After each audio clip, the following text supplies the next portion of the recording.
Blarg, Blarg, Blarg. Blarg. On the 5th day of Blarg, Blarg said unto me, Go Blarg thyself. Alright, once again, welcome to the Desert Gaming Podcast. This is episode 3, being recorded on December 4th, 2013. Happy December, guys. Oh my god. It's finally cold! No, Wow. it's just sort of nice. Yeah, it's just really nice. Well, it's cold to me. The perks of being in a desert in the winter. Yep. Ha! See, we live in a desert, and that's why we're called Desert Gaming Podcast. That sound was me hitting him on the head. There's some behind the scenes for you guys. Just, that's How the why sausage we're is called made. Desert... No, that's what... Moving on. What did you say about a sausage? I misheard. I said that's how the sausage is made. Oh. Moving on. So, In other news, Jack talks about his sausage. yeah. It's a frequent occurrence. We try to ignore it, but this was inexcusable. He's threatening me with a pin. My pin. Anyway. I'm glad we're in goofy mood tonight. Yeah, especially with the intro that you've probably heard already. Let's just dive right in. Introduce us. Oh, wait, yeah, I forgot about that. Anyway. It's in your planner, I right know. there. I know, I forgot about that. Remember, goofy mood. Anyway, as always, I am your host, Tyler, also known as Fawkestrot, joined by my co-host, Jackson, Hi, Mom. and Brian. Yay. That yay's to Jackson's mom, by the way. So Yeah. No. Thankfully, she doesn't know how to access the podcast, and that will continue. Alright, so now we're gonna dive right in. So, the biggest thing that happened so far...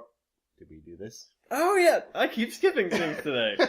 I always miss the first paragraph. Allow me to present you with the Oh, world's don't slow slowest clap. clap. Do not slow clap. That will clip everything. Or not be picked up at all. It got picked up a little bit. Just a little bit. Anyway, another big thanks to the Game Tab and Decipher Arcade for posting the first episode up. It is up now on Decipher Arcade on YouTube. It has some views and some likes and other things like that. Go comment on it or go to mine or to the download page on Podomatic or on iTunes or just get it wherever.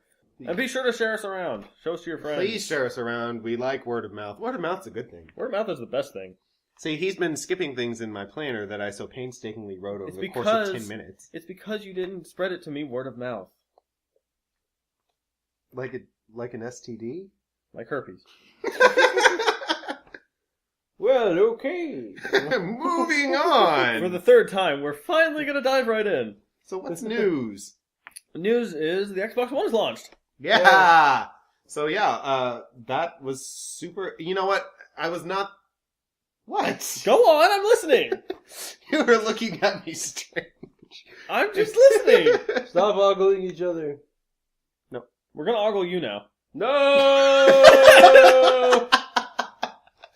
This is definitely our goofiest episode in a while. Okay, anyway. You can't really establish a pattern off of 3 things. Well, the goofiest episode so far. Anyway, so yeah, I was kind of nonplussed about the Xbox One launch, and then it got closer and closer and closer, and I was still nonplussed. And now it's finally here, and I'm plussed. Yeah. Plus 1. Yeah. Excitement level up. Yeah. We got some Xbox P. No. That was bad even by my standards. Yes, that needs to be cut out. No. So we've actually had some hands-on time with the system. So what do we? Like XP. Experience points. I know, but it just sounds like your Xbox took a piss. Exactly. Into our mouths. Ah. Now that Tyler has pissed out of his box. No. Anyway, so the only 2 games that we've really played are I played 3 games. So Rise, Son of Rome, Yes.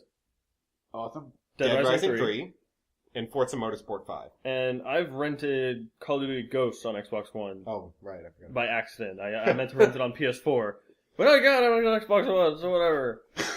We'll get to that later. So what do we first off, what do we think about the console first and foremost? The controller's not as bad as I was expecting it to be because of the show models we had at the GameStop Expo that we keep ragging on about. Well, it was our first expo. It was our first gaming expo. We're hoping to go to some of the other ones, but yeah, hopefully next year at least. Yeah. Unfortunately, we're not press. Yeah, we're not press yet. Help us Yeah. get us there, guys. Help us get us whatever. Help us get there. Yeah, thank you. That's what you're trying to say. But yeah, the controller's really, really good. Yeah. My only real gripe about excuse me. I thought I would fix this. My only real gripe about the controller is the triggers. yeah, they stop pretty short. They stop pretty short, and they have a nice resistance to them, but they're nowhere near the level of Xbox 360s. Yeah, I frequently found myself when trying to play Call of Duty, I would almost injure my fingers because I'm used to quick trigger reflexes for the Xbox 360, and I try to press it down as far as it would on the Xbox 360, and it almost breaks my finger off because it stops almost half the usual distance. So, other than that, though, loving the controller. Yeah. I thought I would hate the smaller thumbsticks, too, but I've kind of gotten used to them now. Yeah, they're not that big of a deal. I think it was definitely, the show model was not what we're holding in our hands now. So all of my previous fears are... Yeah, my preview that got written but never posted. Yeah. Oh, never got posted? I told you this. They don't know? Yeah, okay, so here's the story. So, God. Here's the story. I wrote the entire preview. It is done. It is in draft. But since it's past the Xbox One launch, because life kind of got in the way, I'm going to figure out a way to incorporate it into my review of the Xbox One. And I will actually do it this time, I swear. By the time the Xbox 2 comes out. The Xbox 2... The Xbox 2 is already out. It's called the Xbox 360. Dear God, it's a cycle. Mind blown! The Xbox 3 is the Xbox One. This is getting a bit trippy. Xboxception. Exactly. Beat me to the punchline there. So, I loaned you guys my copy of Rise. What did you think of it? It was awesome, actually. It was a lot better than my preview of it at the Expo. Well, anything's better than your preview of the Expo. Yeah, for some reason they decided to push the line along at the Expo, so Tyler just got to play the tutorial thingy. Yeah, they've heard this story about 3 times now. Yeah. I think it's talked about it every time. Yeah. But yeah, tell me your impressions and then I'll give them mine. I really liked it. Obviously they're playing very fast and loose with Roman history, but I don't really care. It's not something you should expect to find incredible historical realism in. It's essentially Call of Duty Rome. That's the yeah. liberties they take. I wouldn't make that comparison. No, I wouldn't make that comparison either. Just because. We're Sorry saying to pile on you. we're saying you're a dumbass. No. But, I mean, if you're talking about it in a derogatory term, I'm not saying derogatory. I'm just saying in the way that they're liberal with their resource material. That's true. That they're Okay, taking yeah, there you go. Okay, that makes sense. Yeah. In that way, yeah. So we just finished about 35 seconds to a minute calling Tyler a dumbass, and then we backtrack on it. Thanks, I appreciate it. I have such good friends here. You're off the podcast. No, You're provisionally not a dumbass. I'm provisionally not hurt. I guess. Oh no. Duh. Derp.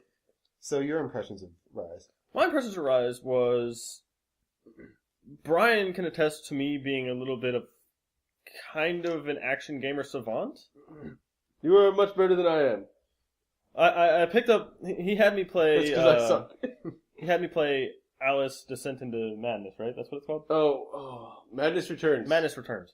And as I usually do with games I don't care too much about or know too much about or have ever played before, I pumped it up to one of the harder difficulties and just went with it, and it was easy. He did much better than I did in that game. Yeah, I didn't die like the whole first level and a half, and I was just like storming through things that Brian had trouble on at normal difficulties. Yep. And I pretty much did the same thing in Rise, because I was watching Brian play it first, and he literally died like 8 times on that first like little walkway in the game, and I was watching, I was like, it can't be that hard. It can't be that hard. So I asked to take over for a second a little bit later just so I could kill 2 guys, because I wanted to try out the 2-person executions. And I was just like bouncing across the screen like it was Arkham Asylum, and I was just like, this is a bit easy. Here, you can have this back. I'll play it later. But yeah, when I played it myself later, I pumped it up onto the harder difficulty. It's still pretty easy, but that's just me. It's fun though. It's fun. It has an interesting story. Wouldn't say it's amazing. I'm not too drawn into it, but it's good for the action. Did you guys get graphics? Did you guys get in? Graphics. Speaking of the graphics, did you Whoa, guys the get graphics. into the next gen booby jiggle physics? The closest thing to booby jiggle physics we got were 2 dead chicks. Yeah. That's we okay. So haven't gotten No really as far as spoilers. you. No, I'm not saying any no, spoilers. I haven't Just- gotten to that point either. So I keep hearing about it. And I'm like, what's the big deal? Is it, So, is it going to be anything like Dead or Alive Beach Volleyball? Because that was creepy. That was too like they're much gonna booby smack jiggle. them. They're gonna smack themselves in the face. Give myself. Where'd you get that black eye? Oh well, we won't talk about it. It was a boob incident. So the graphics in Rise are absolutely amazing. I've actually, for a long time, said that the pre-rendered graphics in Myst 4 were the prettiest graphics in gaming. Even though it's an old game, just because, the ability to pre-render it made up for a lot. But I actually say now, Rise is the best looking game. Which is a big deal. Definitely. But it's also, if I may interject, it is not that surprising considering Crytek was behind the game. Yeah. And they are the masters of juicing the most graphical power out of a console. And if this is what we get at launch on this console generation, imagine what we're going to have in a couple of years. Right. Oh, Yeah, and that's what scares the living crap out of me, because historically, launch games have looked pretty bad. And by the Compared way, to later stuff, yeah. I said that they're the masters of juicing graphics out of the best looking graphics out of console. I mean, out of all platforms. Correcting myself. But yeah, I played Rise. I played it kind of on and off. I haven't sat down and really Gotten into it? Yeah, thank you. Finish it so I can borrow it again. Do I have the list here? I think I'm the one reviewing that one. I still don't know what I'm reviewing. Yeah, I thought I gave you the... You didn't write down anything for me. I wrote... It must still be in here. I'll find it. Otherwise, we're going to have to make it a third time. Anyway, but at some point, I'm going to actually sit down and play the game. And at that point, I also want you to rent it, so that, especially if I'm doing a review for it, because I want to be able to do the co-op. Yeah, it's on my rental list right now. But yeah, the game is a lot of fun, and I'm not one to really enjoy button mashy, hack and slash type games, which is kind of what this comes off as. But I haven't gotten bored of it yet, and the story is just interesting enough to keep me going. Yeah, I can see that. And what about Dead Rising 3? Dead Rising 3 is awesome. Yeah. It is not nearly as pretty, but it is 4 times as intense and awesome. This is going to sound really, really goofy, but appropriate talking about Dead Rising. I've never seen so many zombies on a screen in my life. Right? That's true. Like, especially at the beginning, it literally has you jumping on islands of cars over an ocean of zombies.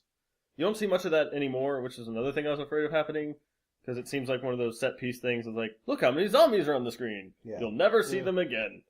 Like, the closest you get is on the freeways, because the freeways can be pretty packed, but it was still really cool. There was no slowdown or anything. There were explosions going off at the same time. There were fires and particle effects and people dying and screaming and blood and blah, blah, blah, blah, blah.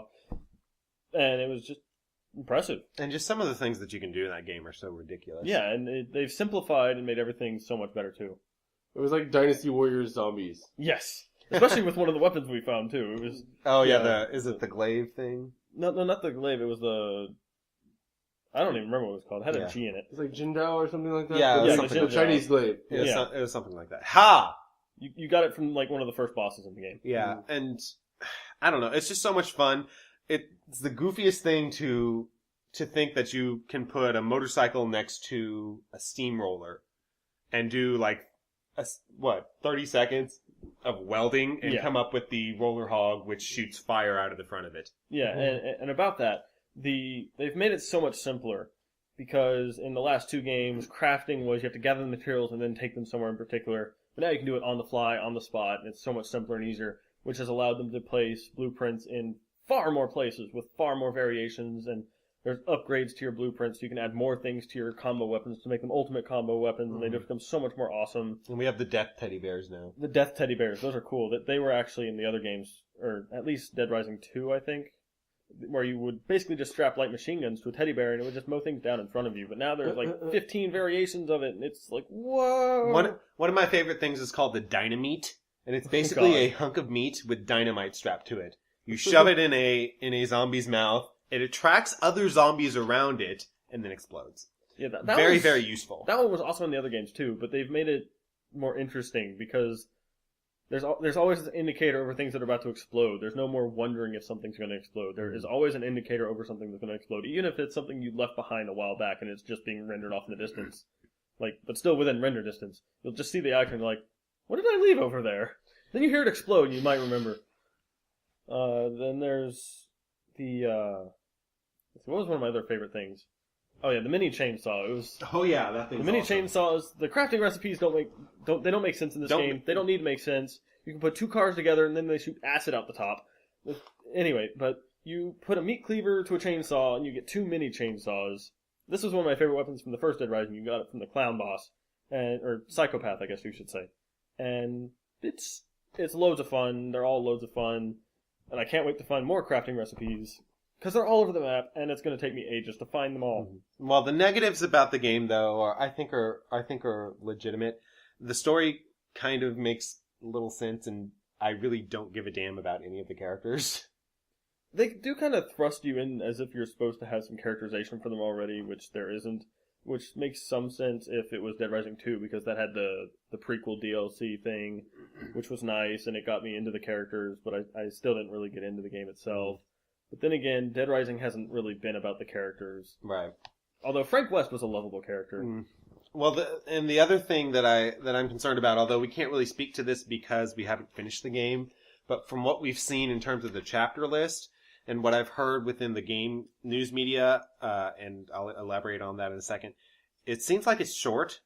And someone who was reviewing it for IGN said that by the end of his 10 hour, he didn't say 10 hour. By the end of his campaign, he had killed 26,000 zombies, and as many zombies as we're killing, that seems like a low number unless the campaign's short.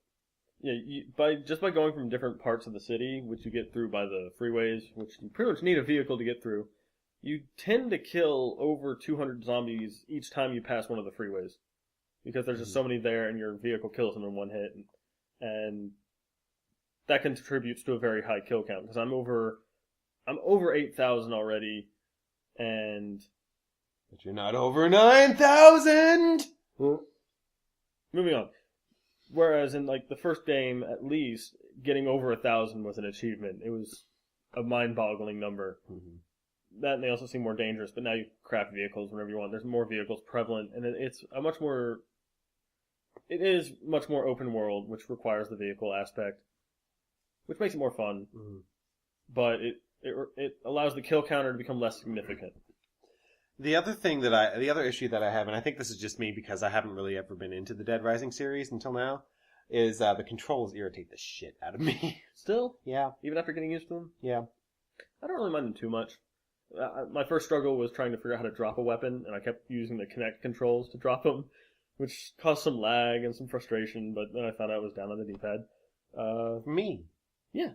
From Jack, because he figured something out. I either looked in the control list in-game, or it may have come up in a tutorial. I think it was a tutorial. Yeah. And we were just kind of blowing through it, so we sort of missed it. Yeah. Okay, so that takes care of the, Forza. I kind of went into Forza not impressed at all. Because I knew that it was going to have less maps and it was going to have less cars because they were trying to rush it for launch. And I'm sorry, but if you're not going to include the quintessential racing map, in my opinion, the Nürburgring, what the fuck? Yeah. Why bother? Yeah. So that irritated me. Plus, I've kind of been turned off of the Forza series. I went through the spiel last time we talked about Forza. But having played it now, the Drivatar system is so cool. Really? Yeah, and it really works well. I mean, there have been I need to turn up the difficulty just one notch because I do like a little bit of a challenge now. I'm getting into racing and getting challenged more. But because I don't like getting out in front and then not having to worry about anything behind me, really. But at the same time, I hate that. Yeah. Hate having to worry about things behind me. So, but yeah, I mean, what you're playing against, the racers that you're racing against, they don't feel like AI. They do feel like real people. That's good. And it's really, really cool because I have, E from Xbox Live. I have Ryan McCaffrey from IGN and Mitch Dyer from IGN in my friends list on Xbox Live. So it's kind of it's kind of cool while racing to say, "Ha, suck it, McCaffrey." So yeah, it controls really tight too. The rumble triggers are the impulse triggers are really well represented in that game. I think it's the only game that they're really well represented in, actually. How's the livery customization, or have you messed with that? I haven't messed with it at all, but from what I've seen in some of the liveries, I'm sure it's very good. Okay. Because they're insane. Mm-hmm. I also like the way that they did the kind of campaign mode. It's a lot more fluid than the piece of crap that they had in 3 and 4. Oh. So yeah, I really, really am enjoying it. It went from rent, totally not impressed, to rent, to I need to buy this as soon as I get the money together. And I brought it for you two to play tonight at some point if you want to give it a try. So Sweet. All right. So, did you want to talk about COD? There's not much to say about it. It's Call of Duty.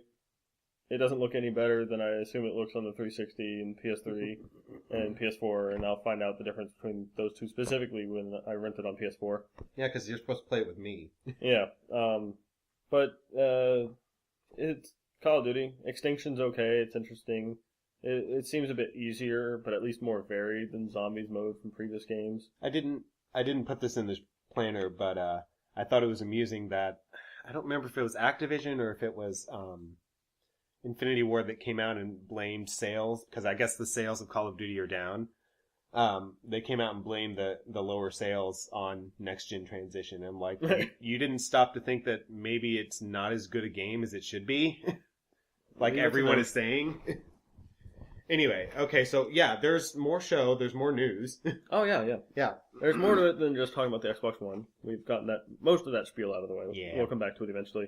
But a recurring theme in the podcast so far, which is just because of odd timing on starting this podcast, more State of Decay news. The Breakdown DLC has released on Steam. Yeah, and it sounds really, really interesting. I should have done some more research on it, but I was about to ask for a price, but you forgot to write that down. Right, price. Price. Yeah, that important thing. The price is right, Jack. It's either $10 or $15. I know that much. I don't think it's any more expensive than that, and I don't think it's cheaper. Well, you say $15, $10, one or the other. Jack, are you right? I was Are you about wrong? to say. I was just scaring Brian. I was trying to do a Price is Right So yeah, joke there, but that failed. in Breakdown, they have, they added sandbox mode. They have the sandbox mode, increasing difficulty scales. Mm-hmm. We've talked about this Yeah, before we on the talked about podcast, it so before. we're not going to talk about it too Yeah, much. it's actually released. That's just the news. Please buy State of Decay. Yeah, buy it. It's awesome. It's fun. Still no co-op. Not going to be co-op. They're not going to be. Yeah, there's not gonna be There's co-op. no multiplayer. There's no multiplayer. They were originally going to add a multiplayer if it got popular enough. It got popular enough, and they nixed it. So But if you want an awesome resource-based kind of survival-y zombie game, State of Decay is your best bet. it's a phenomenal game. Yes. Very immersive as well. Mm-hmm. Up next, Battlefield 4, the first DLC, China Rising, has been released. And on all platforms, and it's had some issues. Womp womp. Whatever that means. It'll be just we'll discuss it more in a minute because that's actually a full blown news story in and of itself. So, this is really exciting because I was hoping that Xbox would do this. Your Xbox games with gold for December titles have been announced. The first one is Gears of War. Woo! And I'm so happy for this because my original Gears of War, which unfortunately is a limited edition copy, has been missing for a long time. I have no idea. My house ate it. My house is a ravenous game-eating machine. It does that. I've seen it. Yeah, he's witnessed it firsthand. So I still haven't downloaded that or started the download. I need to. You probably should. There's only 26 days left. The 16th is when they change over. 16th? Yeah. We only have 12 days left. Math is hard. I know. Okay, and the game to follow Gears is called Shoot Mini Robots, and I don't know anything about that game. I've seen some footage of that game. It's a side-scrolling shoot-'em-up game. You shoot mini robots, as the name implies. Upgrades, crazy hats, crazy guns, the whole skedaddle. It's interesting if you're into that kind of thing. I've heard that it's okay. Yeah, it's not stellar. It's not bad. It's a good romp for your money. Microsoft, I'm really, really happy that you're giving away free things for once, because I know it's like cutting your own wrist to do so. And I'm really, really happy that a AAA title like Gears of War is coming out for free. Can we please try to do something, and I harp on this every time we talk about it, can we please try to do something that's at least somewhat on par with PlayStation Plus? Please? That would be nice. I mean, for God's sakes, XCOM Enemy Unknown came out in November 2012. By probably June, it was in PlayStation Plus? Really? Yeah. Wow. Xbox, get your shit together. I was hoping he wouldn't turn on my Xbox there. Anyway. Sorry, we were having a stare down with the Xbox, expecting it to turn on. Nice silence. One thing I forgot to mention, to backtrack a little bit with Dead Rising 3. Backtracking to Dead Rising 3, folks. Well, this is going to be a recurring theme, backtracking. Backtracking with Jack. Jacktracking. No. Jacktracking. I like it. Anyway, the outfits in Dead Rising 3. Oh, yeah, we have fun with the outfits. Yeah. So what are you currently wearing? You've got the horse head on, I know. Yeah, last I checked, I had the horse head on, the police riot armor, and a skirt, and the hazmat boots. And I've got on the, like, Capcom Lego dude head. Yeah, you've got the stereotypical Capcom Lego head thing. Yeah, and I've got no shirt on. No shirt on. And a schoolgirl skirt. The same schoolgirl skirt as me. Yes, and sneakers. And sneakers. No, wait, no, you had the hazmat boots as well. Yeah, but I took them off and I put sneakers on. Oh, okay. When you weren't paying attention. But yeah. I'm not gonna watch you change clothes. The hilarious thing about the outfits in that game is that they're rendered in the cutscenes. Yes. So they're having this really, really serious, dire conversation, and you've got a horse head on. And it's like, it's so hard to take them seriously. And the very first time we experienced this, it was Jack was hosting, so he was the one in the cutscenes, and all he had on was a horse head, which just randomly appeared in our inventories under DLC at some point. And it's just this extremely emotional scene really early on, where he's just like, I can't believe this is happening, but all you see is this placid horse head on his head. Just Creepy like, horse head. Yeah, a creepy horse head just like staring at the camera like... It's just so derpy. And at the same time, other glitches were happening. Like, what's her name? The mechanic lady? What's her name? Oh shoot, I don't remember.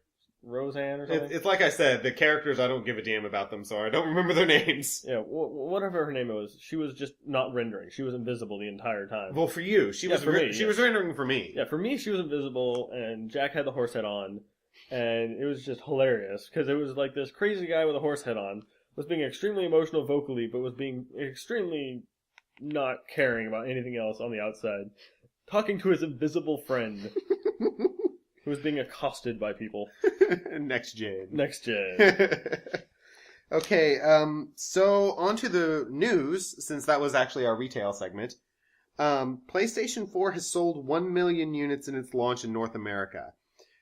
With its launch in Europe, the number of units sold has increased to 2.1 million units sold through in 2 weeks. Now, this compares to Xbox One, which sold 1 million units worldwide. And a lot of people are saying, that's not that impressive. There's no reason to compare the two because they've made so much and blah, blah, blah, blah, blah, blah, blah. I think it is impressive that they sold that PlayStation sold 1 million units in one territory, whereas across all of the territories, Xbox was only able to sell the same 1 million units. Now, I understand that they evenly dispersed the units, but that means that they had less units ready for launch. Yeah. Also, the Europe. The Europe? The Europe. Did I write the Europe? You wrote the Europe. With its launch in the Europe. Okay, I don't proofread these, okay? I like to poke fun. So you probably noticed that I said sold through. What that means is that 1 million, or in this case 2.1 million units, have actually entered consumers' hands and have been sold to consumers, as opposed to sometimes companies like Microsoft and Sony will inflate their sales numbers by saying they have sold 1 million units in. What that means is that they have been sold to stores, but have not been sold to customers. Yes, and that's a very misleading way of doing things. Exactly. But everyone does it. Yep. So the next item on our list is on our news list, real thing. Sorry, I broke. is that Take-Two. Project Spark closed beta has begun, but it's only available if you have a Windows 8.1 computer. So you people with Windows 8.1 computers, all two of you, good luck with that. Have fun with Project Spark. Let us know all about it. If you can find it in that god-awful user interface. I know, right? You know what? That's another thing we didn't talk about in the talk about Xbox One. What's that? The god-awful user interface. Yes. We're going to keep jack-tracking here. Yes, I'm coining that phrase now. Fucking hell. So, one of the main issues I have is I have to keep things like separate. I use my Skype headset on my computer so we can talk to each other when we're at our own houses. And Jack uses his Xbox One on Skype. And I hear him through my headset and through my TV. And I can't find out how to turn him off on my TV, even if we close the Skype chat. But we have to be in a party to play the game together. And that's where it's coming through. It's either coming in through the game or the party, and there's no setting to turn that off. And that's been a big complaint, not that specifically, but the party system in the game has been a big complaint from a lot of users. So much that Microsoft has had to come out and say, don't worry, we're looking into this, we understand. Because a lot of people don't really understand how to initiate an invite to a multiplayer match. Which is stupid. Why do you have to add them to a party to do that? It was not a... PlayStation does it a lot better this time around. Surprisingly. Yeah, because PlayStation's usually the one with the really bad interface. Yeah. But the other thing is the interface just doesn't make sense. Okay, so here's my favorite thing. Brian, wake up. So here's my favorite thing about Xbox One. Once again, Brian is falling asleep on the podcast. Yep. So, do you guys know how to get to game demos on the Xbox One? No. Would you like for me to tell you? Okay, well first, how do you think you get to game demos on the Xbox One? What is the most logical course of action to get to game demos? Xbox game demos. You go to the store, you go to the game, and it's in a list under the games. Okay. Those are the two most logical conclusions. That we can Would you like to know how you actually get to the game demos? Yes, please. Xbox, Bing, search game demos. You're shitting me. Nope. That's the only way? Yep. Straight from Major Nelson's mouth. Major Nelson! What was anybody... Look, Why even? I get that the user interface... Okay, first off, I have this complaint against Microsoft. Microsoft, whenever you have one product that is mildly successful, that doesn't mean that everything has to become that product. They did that with Zune. They did that with Windows Phone 8. Stop it. Secondly, the interface is absolutely freaking terrible. You can't find anything. On the bottom of the home screen, it lists your most recent activities, and sometimes it will list them twice. I had Dead Rising 3 on the bottom of that list 3 times, and in the 2 days I had Rise here, Rise is still up there. What? Yes, and the day after I got rid of Rise, I was on Netflix, and I wanted to stop watching Netflix, and I can't figure out how to close applications. You can't. I know, exactly. So I kept pressing B, and eventually, it just went to Rise. It tried to launch Rise. That was not in the disk tray. I did not own, and was not, pre-installed into my hard drive in a way that I could play it from my hard drive. I was so confused, and it just sat there on the Rise's loading screen kind of thing. So eventually I went, Xbox Home? And it went home, and I just turned it off from there and left it there for the day. Because that freaked me out. It's a confusing interface, and it was built with Kinect in mind.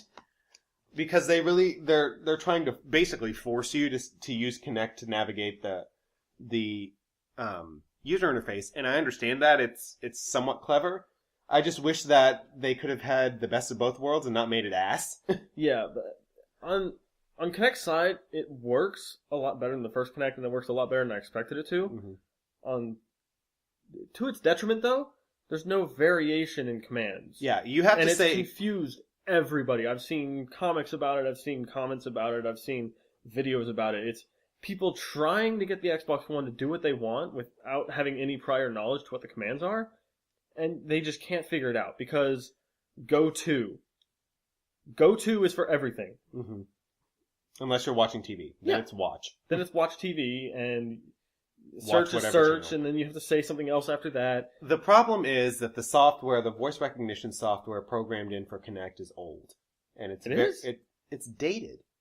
you're talking about voice recognition software that that has no other commands programmed into it, that can't learn as it goes, that can't figure out when you say Xbox watch. Fuck, what am I trying to say? That when you say, okay, for example, I can say Xbox, go to Rise. It has no idea what the fuck I'm saying because it wants me to say Xbox, go to Rise, Son of Rome. Yeah, you have to say like the whole thing that's Exactly. installed when you install the game. The program that they're using to detect what commands you're giving it doesn't learn. Yeah. It does. And they didn't program enough variation in it for them to figure it out. And I've also heard people having problems when they have thicker accents. I'm not surprised. Yep. Microsoft's bad about that. Yeah. In the first Kinect, it couldn't recognize black people. I know. That was insane. Still haven't gotten any updates on whether the current Kinect does anything like that. Although yours doesn't have any issues. I'm like, hello? Yeah. Hi? You haven't said anything! I've been using Xbox Fitness. Yeah. Point? Plus, It detects plus, me just fine. yeah, plus I'm sure if that was an issue, it would have popped up in the news already. Oh, yeah, big time. Because they already got flack for it the first time it happened. Mhm. While we're on subject of Xbox One, is there anything else we want to know about Xbox One? Because we keep jumping back to it. Yeah, we need to stop jack tracking and Brian napping. There we go. I got them both in. I'm proud of myself. There's the slow clap. Okay. That was a slightly faster clap. I almost said crap. Yeah, please don't take a fast crap on his couch. It's already brown enough. That would definitely wake me up. So- Oh my god, Jack, what'd you do? Let's see, more Xbox things. Oh yeah, the Xbox 360's Netflix app updated just before the Xbox One launch. And I was like, yay, I like this new Netflix thing. It doesn't autoplay things when I want to view what episodes there are and things like that. So I was like, yes, this is cool and awesome and I like it. It's better. And there's no giant obstruction when I just want to pause the stupid video. Yep. And then I try to play Netflix on Xbox One, and it's a completely different app, and it's confusing and And it's convoluted. terrible. Yeah, it's They're terrible. fucking- The search is, browsing things is a pain in the ass. Here's the thing that really pisses me off. At least it Okay. pauses when I tell it to pause. Yeah, well, here's the thing that really pisses me off, and you probably haven't noticed this because this probably doesn't bother you as much. When you have something that was originally shot in the standard square resolution, right? Right. So it's got the two black bars on the side. Usually you can zoom or stretch, so You can't it'll do fill that up- now, can you? Can't do that. Of course not. Nope, there's no setting for it. Because why That doesn't not? bother me because I hate when the aspect ratio is wrong and things are slightly off. I can't stand the black bars, so Oh. that drives me crazy. I'm We like, will fill never my be- damn We screen! will never be able to watch a full screen thing together. I'll just be sitting here not caring when each of you switches it when you grab the controller, and I'll be like, I like it this way too. And then they'll just hear, Deathmatch! Mortal Kombat! As Yahtzee so elegantly put it years ago, Gonad has gotten his hands on these systems. Yeah. So it's unfortunate. They just one step forward and two steps back. Yeah. But then again, it can grow. It can change. Well, that's the one thing that's really, really comforting is that Microsoft has always shown an ability to change. Hell, the 360 looks nothing like what it looked like when I first opened it in November 2005. So, One last thing about Xbox. Mhm. My Kinect does not like to turn on, because I'm trying to tell my Xbox to turn on, things like that. But it easily and readily is like, okay, I'll turn off. I've noticed that too, and I think it's just it's kind of programmed to understand that some things are background noise, and it doesn't. Microsoft didn't want it to be too liberal with hearing the word on. I'm trying not to turn on Tyler's Xbox because it's here in the living room. So they didn't want you to accidentally say that phrase in conversation and then it come on. So I think in sometimes it's just kind of being a little too conservative. Yeah. Because I've noticed that too, because I use it religiously to watch TV and whatnot, because it's so nice to be able to lay in my bed in the morning and just say the phrase Yeah. and have it turn on. Of course, it takes about 5 times, but still. I think also what helps is to be directly in front of the Kinect so it registers that someone's sitting there as well. Yeah. Because that's the only time I've been able to remember it actually working right. I haven't. I'll have to test that out in more detail, and that's a good point. And You're we're back. Again, from a short little intermission. We lost the co-host. We lost the co-host again. Our dearly departed friend. Rest in peace. Yes. He's officially off the podcast. No, not really. I kid. Well, we can dream. We can dream. We kid. Yeah, maybe. But he's gone for now. He won't be contributing to the rest of the stories, unfortunately. He's too tired because we do these too late because of our schedules. Stupid work. So where did we leave for off? Things. We left off with you and this little bit of news. Oh, yeah. Going back to Battlefield 4, its second patch, which was supposed to further stabilize the game, prevent crashing, and keep people from getting auto-dumped out of servers as soon as they join, things like that, it's been delayed. Right alongside the China Rising DLC. So... Well, the China to clarify, the China Rising DLC hasn't been delayed. It released. No, I mean, like, it was delayed alongside the China Rising DLC's release. Okay, there we go. My bad. That's okay. Unfortunately, the China Rising DLC did release, and I say unfortunately because, unsurprisingly, it's causing further issues with the servers. And unfortunately, DICE's servers are ridiculously overwhelmed, and they don't know how to fix it. Not too surprising. Well, I say this again, it's kind of weird, because the game launched early on Xbox 360 and PlayStation 3, so you'd think that they would have had enough infrastructure, and I can't imagine that many people went ahead and got the game for current gen. I would imagine a lot of people that were planning on getting next gen consoles would wait for the next gen version. Well, no, you see a lot of people that didn't need to do that because it was just a $10 upgrade. Oh, that's right. Edition. They had the $10 upgrade. That's true. But anyway, so some of the problems are users can't find the China Rising DLC on Origin for PC. I can't find it. I couldn't find out where to download it on my PS4. You know what? I haven't even tried. That's a good point. Yeah, I looked all over the place. I wonder if they took it down. They might have.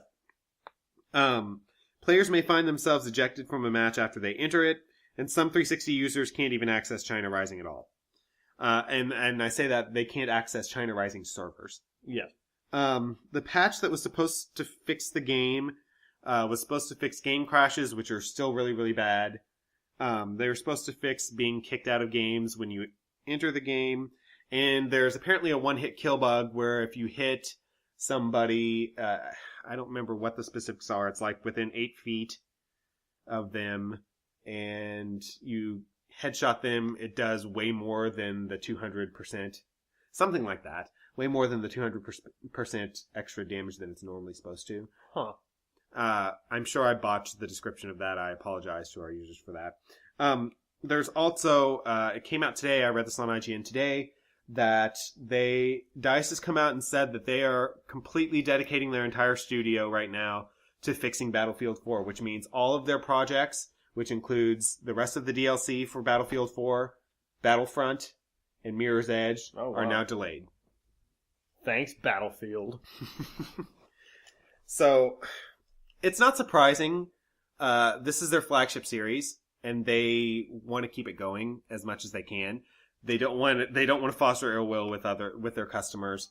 It's just a real bummer that they had to delay things like Battlefront and things like Mirror's Edge too, because I'm really, really stoked for those. Battlefront was such a great game, and I'm so excited to see that on next-gen visuals. Same here. So, since Brian's not here, you can take the next one. Oh, yeah. I've heard about this too. Reports seem to indicate that Telltale Games, the studio behind The Walking Dead and The Wolf Among Us, awesome games that we've talked too much about, is developing a Game of Thrones game. That's super exciting. I've only seen 3 episodes of Game of Thrones, but I like it. I just haven't had time to watch it. Yeah, and I finally just recently caught up on Game of Thrones, and I'm actually really excited for this now. Because they could do anything with it. I just hope they don't go for the staple characters, which, that kind of isn't their style. So I'm hoping they don't resort to that. Yeah. But then again, it's not something that they can have domain to easily, because there's George R.R. Martin, there's the people who own the TV series, there's all the copyright and things like that they have to work through. So there's only a few things that they'll be allowed to do, and I'm wondering what those few things will be. It's very, very exciting because we also got very little detail. We got no details about it. Yeah, it was mostly a rumor at first too, right? Yeah, I think it was a rumor, and then it became it was offhandedly confirmed. So here's an exciting bit of news for me, just because I'm more of a JRPG fan than I think anybody here. I dabble. Yeah, I mean, I kind of dabble too. I'm not as much into JRPGs as I used to be, but games like Eternal Sonata were phenomenal. Enchanted Arms, which I don't know where my copy is. I think I lent somebody and they never gave it back. Stop it. I forgot about that. Oh my god. You don't get the joke. Back in Enchanted Arms, near the very beginning, there were these golems, which are like robots, and whenever you would hit them, it was a turn-based RPG type game, and whenever you would hit these golems, they would just make this sound that sounded exactly like them going, "Stop it!" It was hilarious. I forgot all about that. There's the one takeaway I have from that game. That game was so amazing, but that stuck with me. That and of course Mikado stuck with me because he was hot and gay. So, and spoilers for like an 8-year-old game, he dies, and I don't know if he ever comes back. That was really depressing to me. I don't remember that. I don't think I got too far. I think I got just under halfway.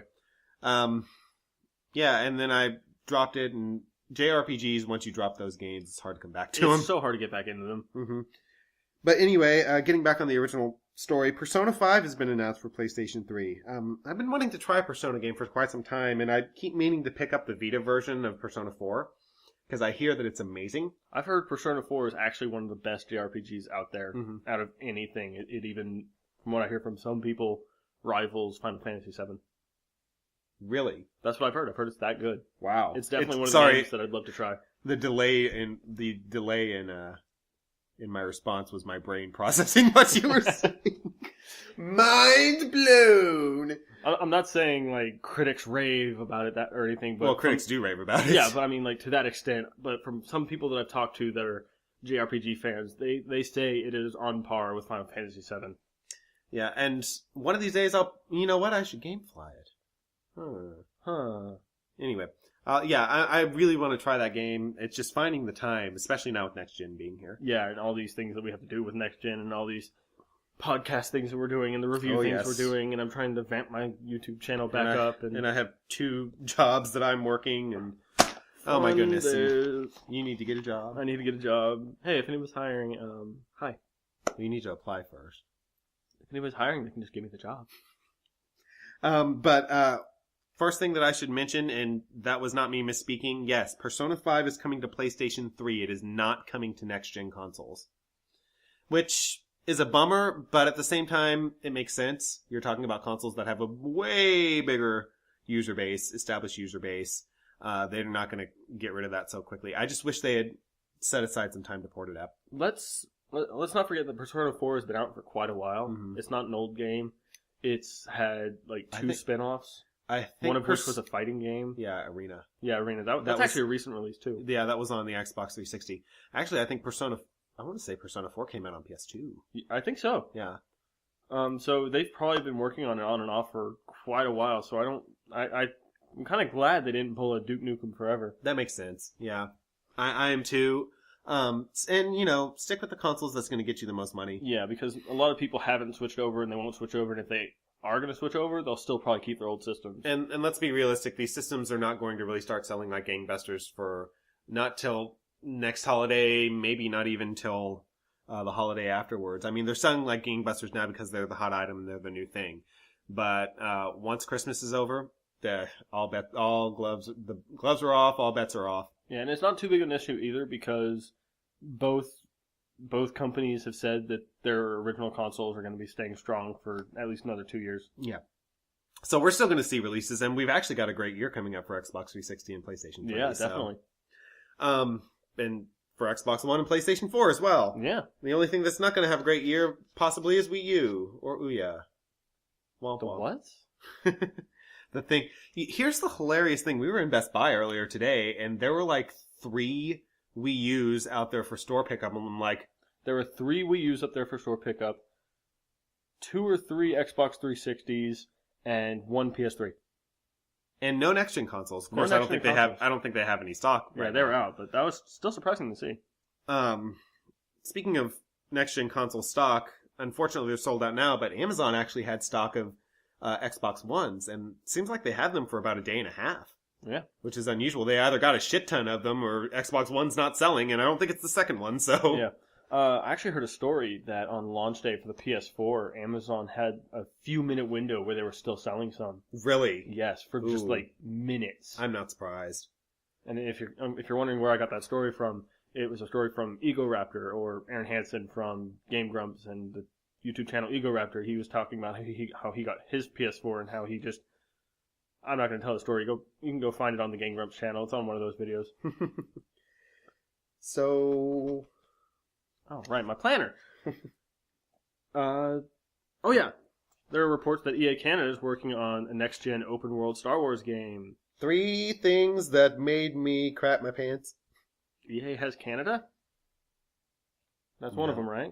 No. No? I Moving on. don't even know you anymore. Oh, Canada, art stripes and maple leaves. You're gonna offend them. I'm sorry, Canada. I Mitch love you. Dyer and Destin Legary are from Canada. How dare you, sir? You don't even know who they are, do you? IGN? That wasn't too difficult to guess. No, I love Canada, but I just Caveat, butchered- Tyler loves Canada. I just absolutely butchered the national anthem. I would butcher my own national anthem. I'm just that bad. What can we say? EA is oot in a boot. Oot in a bit. But, so they're making a Star Wars game. Yeah, and open world. That's so exciting, and it could be... What makes it so exciting is it could be anything. It could be something set in KOTOR, which would make me die of happiness. It could be something set in the Clone Wars. Hell, it could be something set after... It could be something tied in with the new trilogy. So Something. I'm assuming it'll be something with the new trilogy because that's coming up sooner than a lot of people are expecting. Mm-hmm. And Well, it's Disney. They can push Yeah. it through really quickly. also, I'm afraid of it being another MMO. I'm not Please, dear God, don't make it an MMO. going to be surprised if it's another MMO because that's what they're just going to keep doing. Well, because- but they don't usually say open world when they talk about MMOs. Oh, 'cause- yes, they do. Do they? Yes, because that's how SWTOR, that's out right now, was originally touted. They said BioWare was making an open world KOTOR game, and shit. then it was announced that it was an MMO. If it's an MMO, I won't give a damn. Yeah, Now, I will say, having played The Old Republic, it's very BioWare.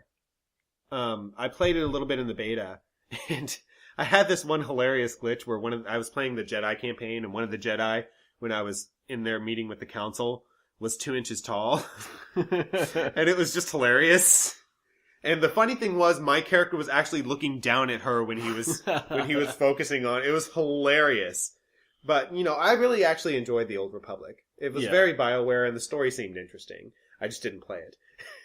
It's difficult to get into MMOs. I hate MMOs. Sorry.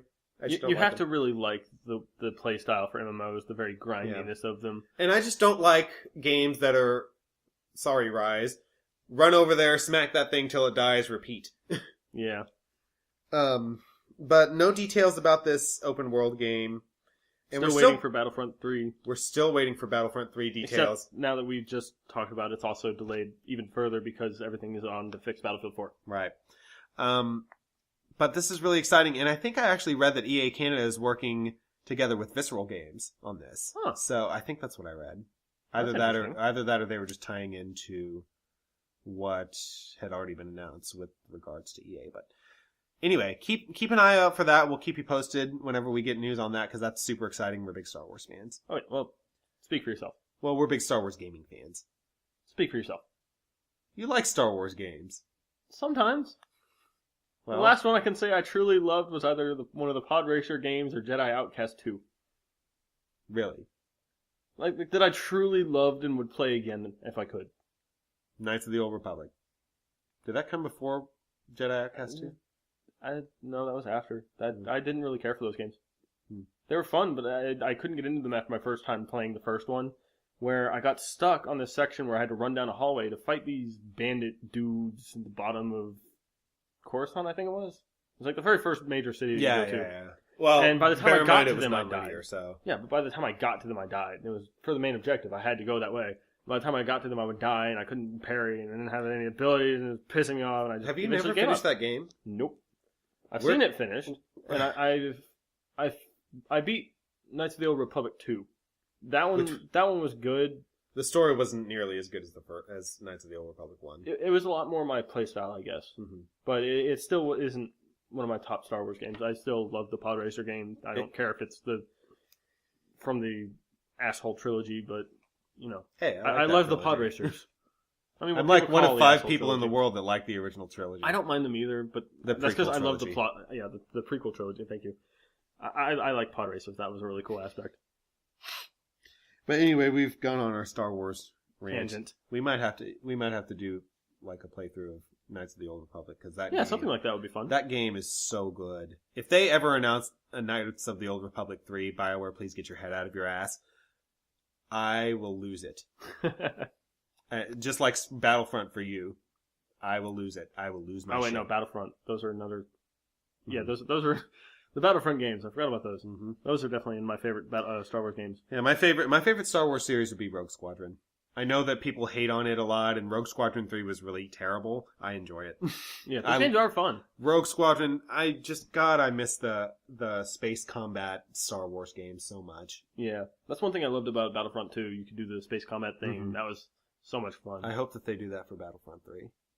I think I would like to see them do seamless. the original plan for Battlefront 3 with Right. the original developer, and they had the trailer for was seamless space and ground combat at the same time on the same map. And that's exciting. I hope that DICE That is does exciting.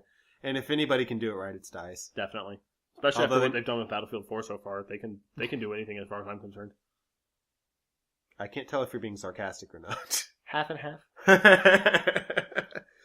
Okay, so another bit of JRPG news. Namco Bandai is teasing a new Tales game. So the Tales series, if you're familiar with it, it's like Tales of Xillia, Tales of Symphonia, Tales of Vesperia, I believe. I think so. I think that's a Tales game. There's a lot of Tales games. Have been very popular JRPGs on the PlayStation platforms. I'm looking forward to actually trying this one. Yet another JRPG that I said, I really wish I could try this game, but there's so much that's going on. Yeah. I think we're supposed to get more news about this game at the VGX Awards this Saturday. Any idea on just all PlayStation platforms? That's all I saw was PlayStation platforms. So. That's not unheard of. Yeah. I think only one Tales game was on Xbox 360. Yeah. It's too bad. Well, it makes sense because JRPGs do not do well on the Xbox. They don't. No idea why. Well, there I are think theories. If it's multi-platform, it doesn't matter if it fails really on Xbox. Yeah, because it's going to succeed on PlayStation. Yeah. But yeah. So I look forward to trying out the new Tales game. Yet another JRPG long-standing series that I've been like, I need to try this series. All right, so this is a very interesting bit of news for me because I'm a big fan of Bungie themselves and Skyrim and the modding community there. You could say he's a bungee jumper.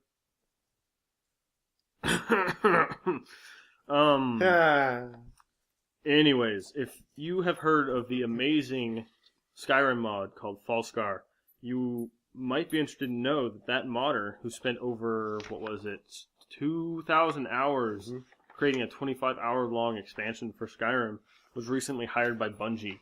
His name is Alexander, and I apologize if I butcher your last name, Velicki. Yeah, what he did was he made this mod, and he'd been doing mods before. He got started in Fallout 3. That really got him started, at least. And he was doing this to build his portfolio so he could send his portfolio to other game companies. And he apparently sent these applications out to tons of ones, even ones that he knew that would just turn him down. But like Bungie. Yeah, like Bungie. And they hired him. And he was just so amazed by that. What an awesome story, too. Yeah, this is like a game designer's rag to riches story here. Well, and, you know, I've heard that modding is a really, really excellent way to kind of get your feet wet and get yourself out there for, if you're interested in becoming a member of the game development scene. And it's definitely... this is proof right there. Modding is definitely an entry-level way in. It's just non-profit. Yeah. Well, it can be profit, but you're not going to do too much. Yeah. So, modding is definitely not an easy way. It's definitely one good way to get experience for gaming. Probably one of the better ways, too. Yeah, for getting into the gaming industry.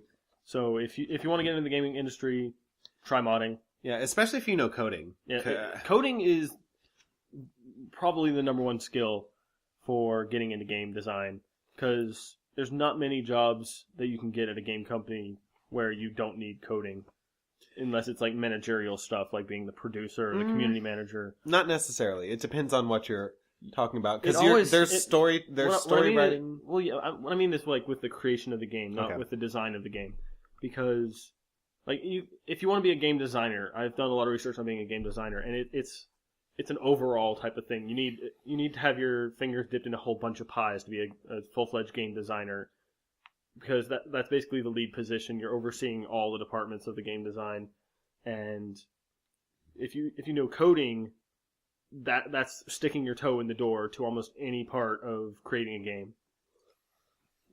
Because, like, as you know, who were we just listening to on Podcast Unlocked that was a journalist and they just got into coding and they did nerd trivia just now? That actually wasn't Podcast Unlocked. That was Major Nelson Radio. Major Nelson Radio, whatever. Yeah, that was Laura, I believe is her name. So she was actually learning how to make apps for iPhone. Yeah, And she created the Nerd Trivia app. Now, she'd been doing Nerd Trivia for a while on Twitter. right. But, by the way, free app on iOS. The season's done now, but whenever the next season starts, really try it out. It's a lot of fun, Nerd Trivia. Yeah, me and Jack compete on it a lot, and it's a lot of good fun. It's interesting. Especially when you do something stupid.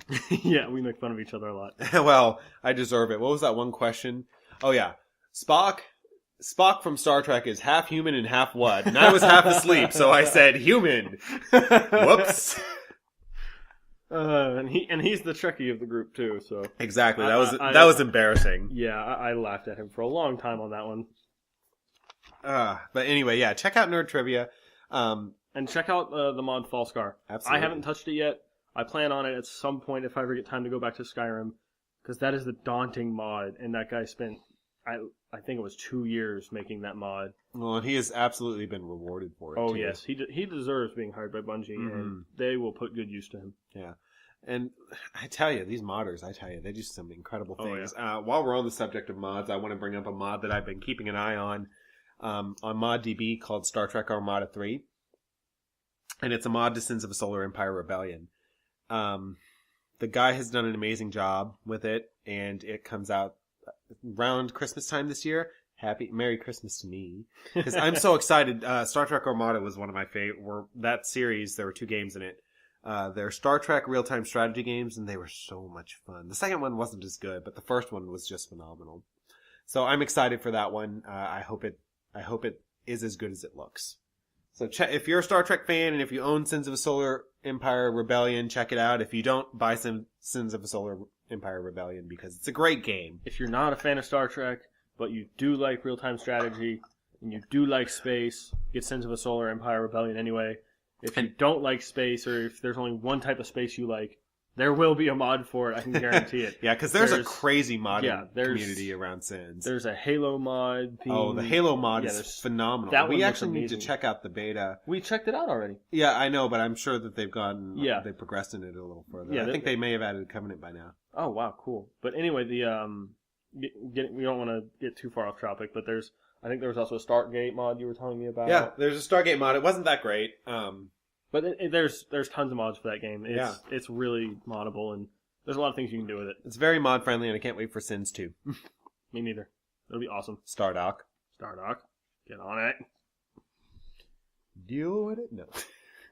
Deal with it. This next bit of news is not... I guess it is sort of surprising. It's kind of a milestone. Yeah, type it's a news. milestone. Steam has surpassed 7 million concurrent users, and that means at one point during a day, Steam had 7 million users logged on at once. 7 million unique users, Yes. which is pretty impressive. It's extremely impressive, and it's a testament to their servers, too, Oh, that yeah. they can have that many people.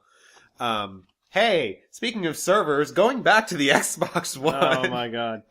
I just want to throw in a quick note here.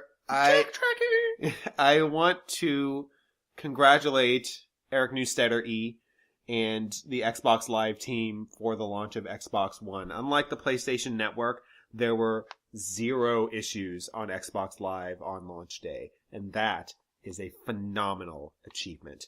That is, actually. Congratulations to you guys. Okay, done with that little tangent. So, 7 million concurrent users, and next we have... Probably one of the biggest bits of news that we've got, because this one actually made national news. Yes, this is national news. This isn't gaming news. This is gadget news, nerd news, interesting things.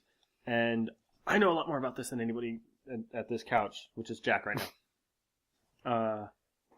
Amazon has released a little teaser video depicting a 30-minute drone delivery system that they plan to dole out in 2015. And they're like quadrocopters. Yeah, right? they're like quadro or octocopters. They're surprisingly small, and they have a weight limit capacity for what you buy at 5 pounds. It looks like they put it in a force resistant box type thing to keep it safe in case it drops or falls or crashes. And it is, there was something else. There was the 5 pound limit, and you have to be within 10 miles of the distribution center, which is interesting. It's really good for urban areas.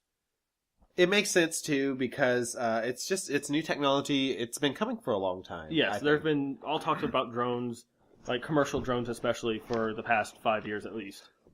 And I'm really, if any company is going to do it well, it's Amazon. I rag on Amazon a lot just because I've had issues with them, but they're a phenomenal company. Yes. I'm excited about this, but it's kind of I'll believe it when I see it type thing, like self-driving cars. Yeah, I see two problems with this from what I've researched so far.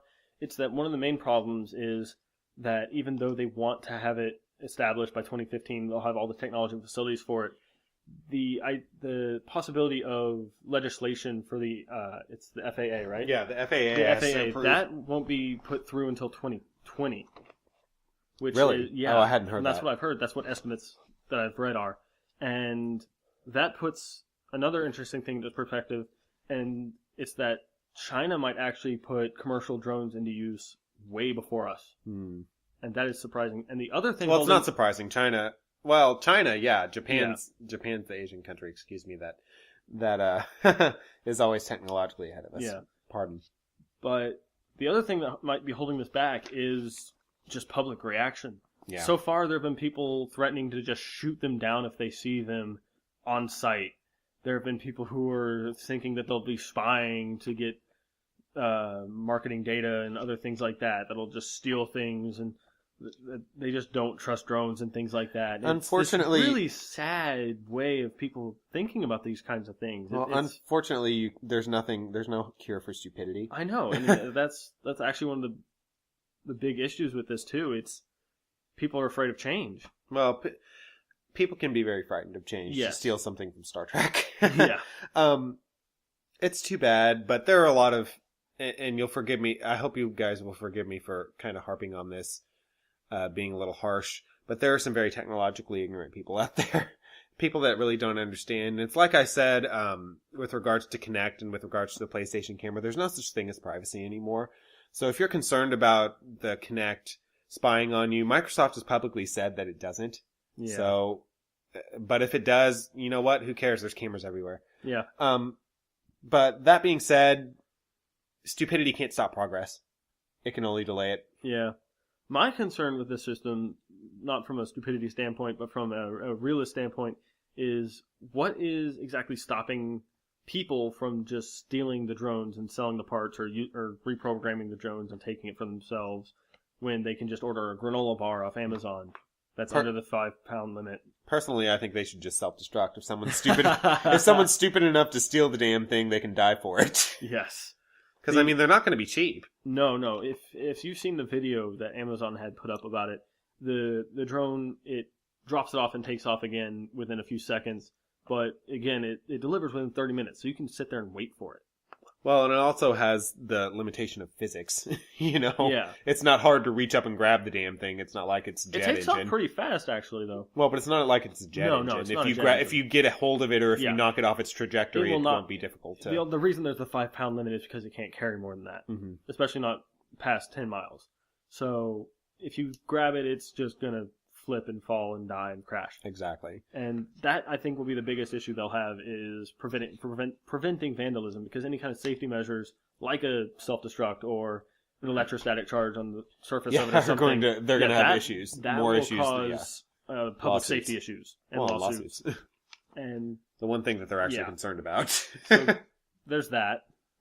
Believe me, if public safety didn't cause lawsuits, they wouldn't care. So that's the drones. Yeah. A Up next, we have Sony confirming that PS4 share button has been used 6.5 million times. Hey, this system has been out how long?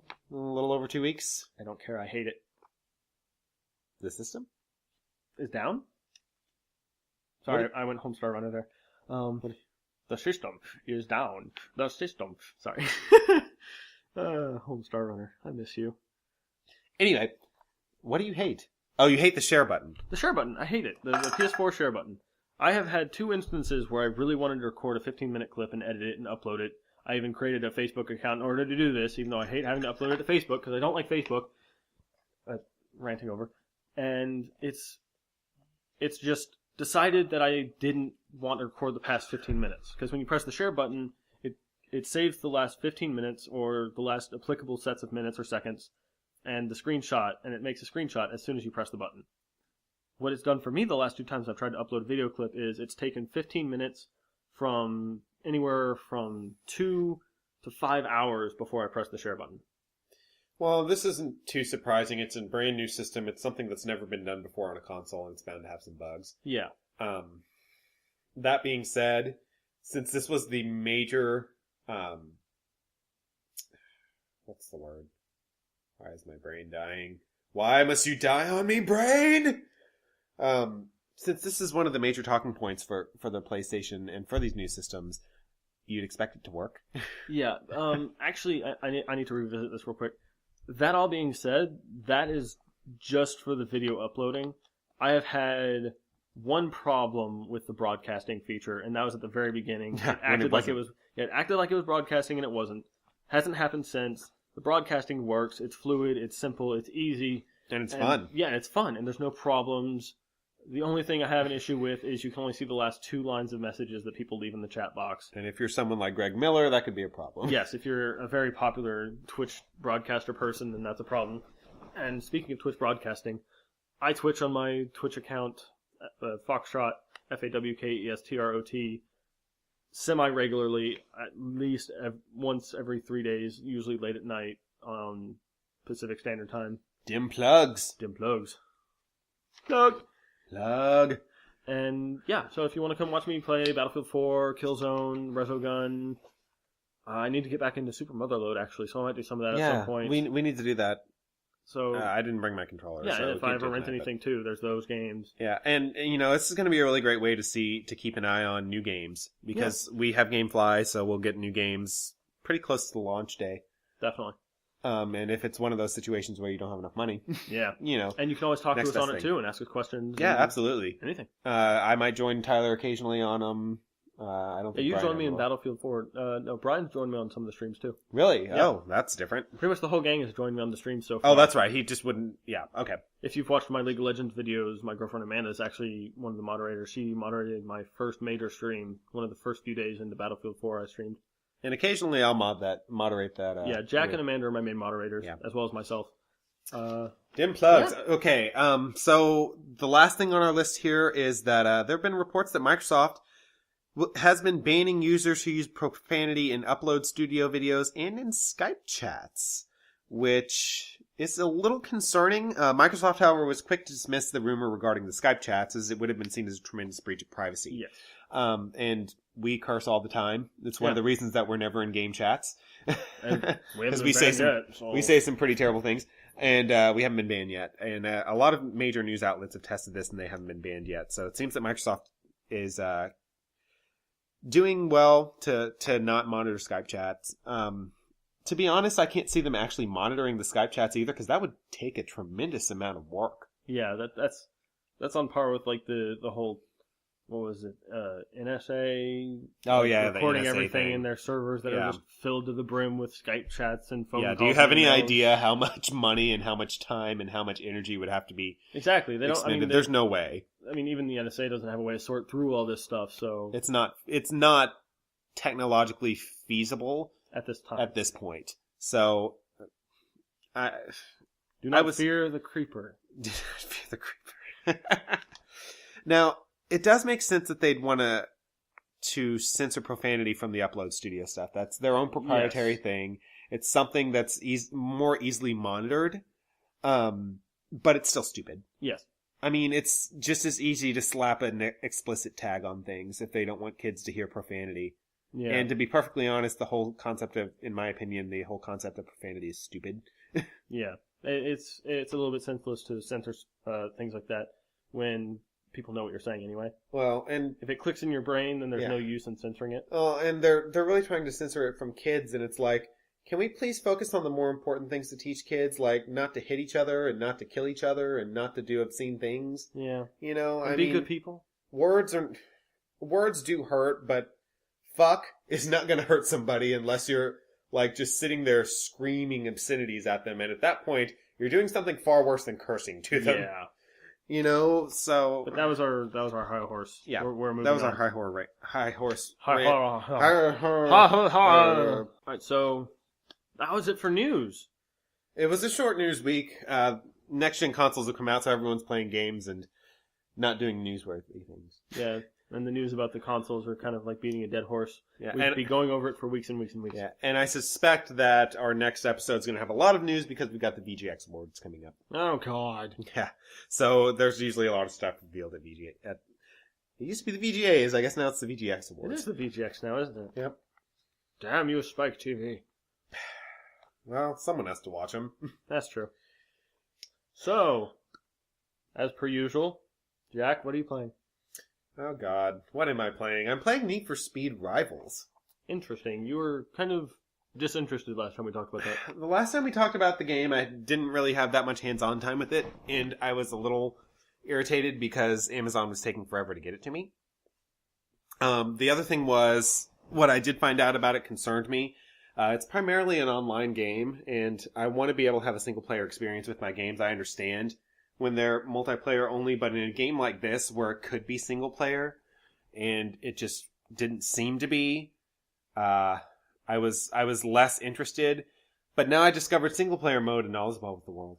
See, the fun thing is, when you came over here to do the podcast today, you brought Need for Speed Rivals, and I've touched up on it a little bit here, and I'm having the opposite reaction. I'm playing it, and I'm like, where are all the players? I seem to only be racing and being chased by CPU cops. Yeah, that doesn't bother me too much, because other players can be assholes. Yeah, but I was kind of expecting every race to be filled with players when you're on online mode, but really it's just like 6 people per server or something. Which is kind of unfortunate. It seems a bit of a missed opportunity. It is interesting, though, when you come across, like, if you're, like, I'm playing a racer because I think that's fun for me. I come across the player cop every now and then, and I'm like, oh shit! And then it gets really intense. But then again, human players are also disinterested in doing their own things or stupid. So sometimes I would just blow right by them and they wouldn't care or give 2 shits, despite me having a heat level of, what was that 6. one time, 6 or 7. And heat levels are kind of like wanted levels in GTA. Yeah. And it was, I think only one time a human cop decided to actually chase me down. And he decided to throw everything at me at once, and I died. And I raced against one other human player one time, and he had a much higher tier car than me, so I was just blown out of the water. Yeah, it's unfortunate that the matchmaking doesn't take into account your progression through the game. There's not much matchmaking. It's literally just do you want to race this guy? Look, he's right there. You can see there's but it match makes you into a group, into a match. Does it? Yeah, there's actual matchmaking for that to the game that you're going into. You seem to have a much higher level car than me. It just could be something that they didn't bother to think about. Because, I mean, launch games, it's not surprising they rush these things out the gate. That's true. But that being said, it's actually a really fun and addicting game. The visuals are gorgeous. Of course, it's not surprising with a racing game. There's not much to model. But, oh my god, the visuals are so pretty. What I find is the best thing about it is I've actually never been one for the free roamy racy type games. Like I've loved the Burnout series. It was my favorite racing series of all time.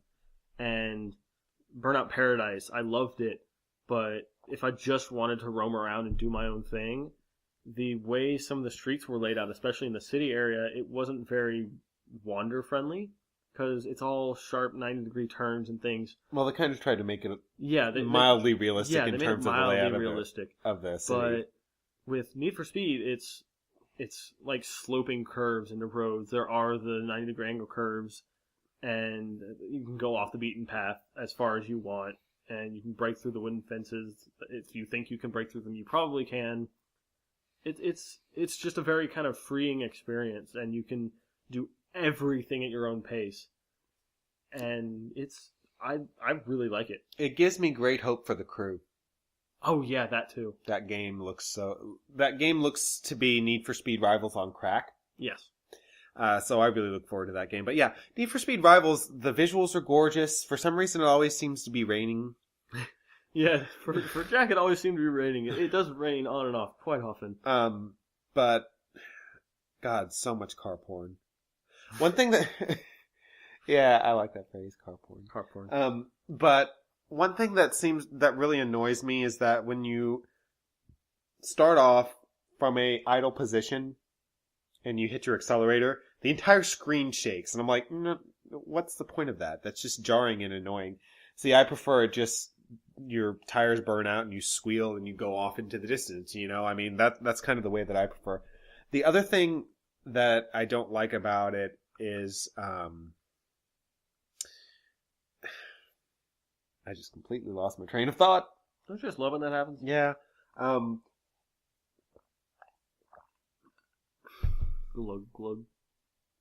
Nice silence there, guys. God, I don't know what I was gonna say. Well, I'll do another kind of little weird thing. The cops. Well, for one thing, the writing's terrible in the story. Yeah, there's not much to it. Well, but you don't really need too much to it. The cops are crooked and the racers are crooked. So, but the cops, like one of the first starting cars that I got as a cop was an Aston Martin Vanquish. I'm like, really? An Aston Martin Vanquish? These are some rich fucking cops. And that's like the third or fourth car you get for the racers too. But no, as much as I'm griping about the game, I really, really love it, and I absolutely don't regret the purchase at all.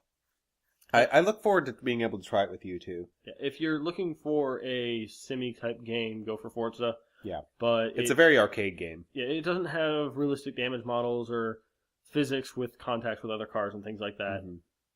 It does have very pretty crashes, though. Well, the reason that it doesn't have realistic damage modeling is because it's very Burnout-y. Well, Burnout did better crashes. Well, what I mean is the way it feels when you hit another thing. Yeah. It's that, and the cars have health bars. So yeah. They only crash when you complete the health bar. I don't really care for that system too much. I'm not that crazy about it, but I liked Burnout system better. But going back to my point, the reason that they don't have really realistic damage models is because they're licensed cars, and the car makers, Mazda and all those different car makers don't Porsche, BMW. Yeah, they don't like that too much, and it's like, you know what, you guys, fuck you. Your cars crumple whenever you crash. Let it be realistic. People aren't going to not buy your cars because they crashed them in a game. So don't you know that's just the way the cookie crumbles? It's just annoying. Into a brick wall. Forza is the other game that I've been playing. And I touched on that earlier. That game is awesome. Despite being circuit racer-y kind of... And I hate circuit racer games, but that game is amazing. The Drivatar system is absolutely phenomenal. Yeah, without touching too much on that. Yeah, because we already talked about that. So we might try that after. Yeah, I might get my hands on Forza a little bit here. But yeah, that's pretty much all I've been playing. Battlefield 4, I've been playing Battlefield 4 with you guys. Oh yeah. But that's pretty much it. I still haven't touched Sir. I still haven't touched Euro Truck Simulator. Oh God. So many games. On sale again during the Steam Autumn Sale. Yeah. We weren't on the air for Steam Autumn Sale. You guys just missed it. Yeah. So I hope you got them deals. It lasted a lot shorter than expected. It was a lot shorter. Usually it's 2 weeks. That's one only lasted about a week and a half. The Christmas one should last most of the month. You know what? Here's the really interesting thing. If you paid attention to the Steam sale page, at the top it said Autumn Sale, but if you scrolled all the way to the bottom, it said Spring Sale. Really? Mm-hmm. That's weird. Yeah. Maybe they messed up their little programming a little bit. I don't think so. I'm wondering if they're scaling back on it a bit. I hope not, because their sales are phenomenal. Yeah. The sales will make Steam so great. Yeah. Literally, that's the reason Steam is so popular, is because they have unbelievable sales. Yes. So what are you playing? I've been playing a lot of Battlefield 4. Like I said, I've been streaming it a lot. And I've been playing some modded Minecraft here and there. I've been playing little bit more Animal Crossing here and there. Not as much as I was before. I still need to buy Animal Crossing. Do. I've been playing Dead Rising 3 with Jack. That's another thing he's been playing. Oh, yeah. Oh, I forgot about But We've been having difficulties getting enough time to Yes. play Dead Rising 3. But then again, we talked a lot about Dead Rising 3 already, so I'm not going to get into that one. Yeah. A little bit of Call of Duty Ghosts. It's hard to get into it because it's the same old thing. It's so bad. Yeah. You know, what? Modern Warfare had that amazing stealth mission. And it was copied by All gillied up, Treyarch. yeah. It was copied by Treyarch for I guess it was World at War. That was the next one. And then they just disappeared. Those missions were amazing, guys. Well, no, what they did, it was in Modern Warfare 2, they had the exact same missions in the Spec Ops co-op mode. And that was their excuse. Oh, yeah. I remember. Those were good, too. They had like 2 more missions almost exactly like them in the Modern Warfare 2 campaign as well. Mm-hmm. They had some stealthiness to them, but they weren't as good as All Gillied Up. No. That was a very tense experience. That entire game was phenomenal. Oh, yes. Say what you will about the COD series, Modern Warfare was absolutely amazing. The reason it's so bad now is because it started off so great. Mm-hmm. Yeah, well, they haven't innovated. Yes, they haven't really changed too much. They keep reusing the same formula, which is, once again, one of the main reasons I'm excited for Titanfall. Because, I was just getting ready to say that. Because the brain parents of The brainchild. the brainchild Call of Duty are now on Respawn. Yeah. And what a clever name, by the way, Respawn. I know it's like a kick in the teeth. It's a backhanded thing. Yeah, I'm so excited for Titanfall. We literally are like Giddy schoolgirls. giddy schoolgirls over Titanfall. We can't wait, and we're still pissed that we couldn't play it at the expo. Brian. Fucking Brian Nappin. But the other game we're really looking forward to is Infamous Second Son. Yeah, I'm kind of looking forward. That to that game too. just looks amazing. It does, and it's interesting that they're adding a new character too. Mm-hmm. And I like that they're kind of reworking the series. But anyway, we're getting off topic. Yeah, we're getting off topic. No. Today, I wanted to put this in a new section, but what? No, go on. I wanted to put this in the news section, but I just decided to wait and put it here because it's an early beta, and I don't want to tout it too much. It's Starbound's beta is live today. They are looking for people's feedback for people who've pre-ordered, and they're trying to get in the beta now. There's tons of people getting, well, not a ton, a relatively small number of people getting crash bugs and things like that, and they're getting as much feedback as they can tonight, and they're going to be patching it tonight, and it should be a stable build tomorrow. So if you want to go in and pre-order and play the beta of Starbound today, go for it. And if you don't know what Starbound is a spiritual successor to Terraria. It has some of the members from the development of Terraria on it, and it has a very, I'm saying this a lot, it has a very Terraria feel and look to it. It's a space exploration survival type thing, and it's very interesting, and I played maybe 20 minutes of it, and one of the coolest things about it is it actually has a tutorial, so it doesn't have Minecraft and Terraria syndrome where the only cure is a wiki. Yeah, where it basically just throws you in the game and says, okay, bye-bye, good luck. Yeah, it actually has a whole quest system, and it tells you how to do all the basics. It teaches you how to combat, how to get food, how to... just everything. The few minutes that I saw you... Oh, my voice really got weird there. The few minutes that I saw you playing of it intrigued me. I don't know that I'll buy it because funds are tight right now, but at some point I will Merry buy Christmas. it. No. Merry Christmas. No. He's not allowed to get me gifts. No one's allowed to get me gifts. It's not fair. He won't let me. I'm going to anyway. You know this, right? Besides, I need someone to play it with. It doesn't matter. I may steal Rocksmith from you. I may borrow it tonight. Shut up. Anyway, so yeah, I've gotten about 20 minutes of it in. I'm definitely doing a let's play of it, first impression type thing to put on my YouTube channel. No, it's not. It's not. You don't have an NDA or anything. No, there's no NDA. So if you want to make your own videos, things like that, go for it. They've expressed that you can film it, do it, and even monetize it. Oh, good. Yeah, that's cool. Because you don't usually see that. Although you do see it from indie developers. Indie developers love to just their biggest struggle is getting the word out, and an NDA crushes that. I kind of wish that I had the money to pick up Prison Architect because it was on sale on the Steam sale. Did get it. No, I should have gotten it for you. So I got it.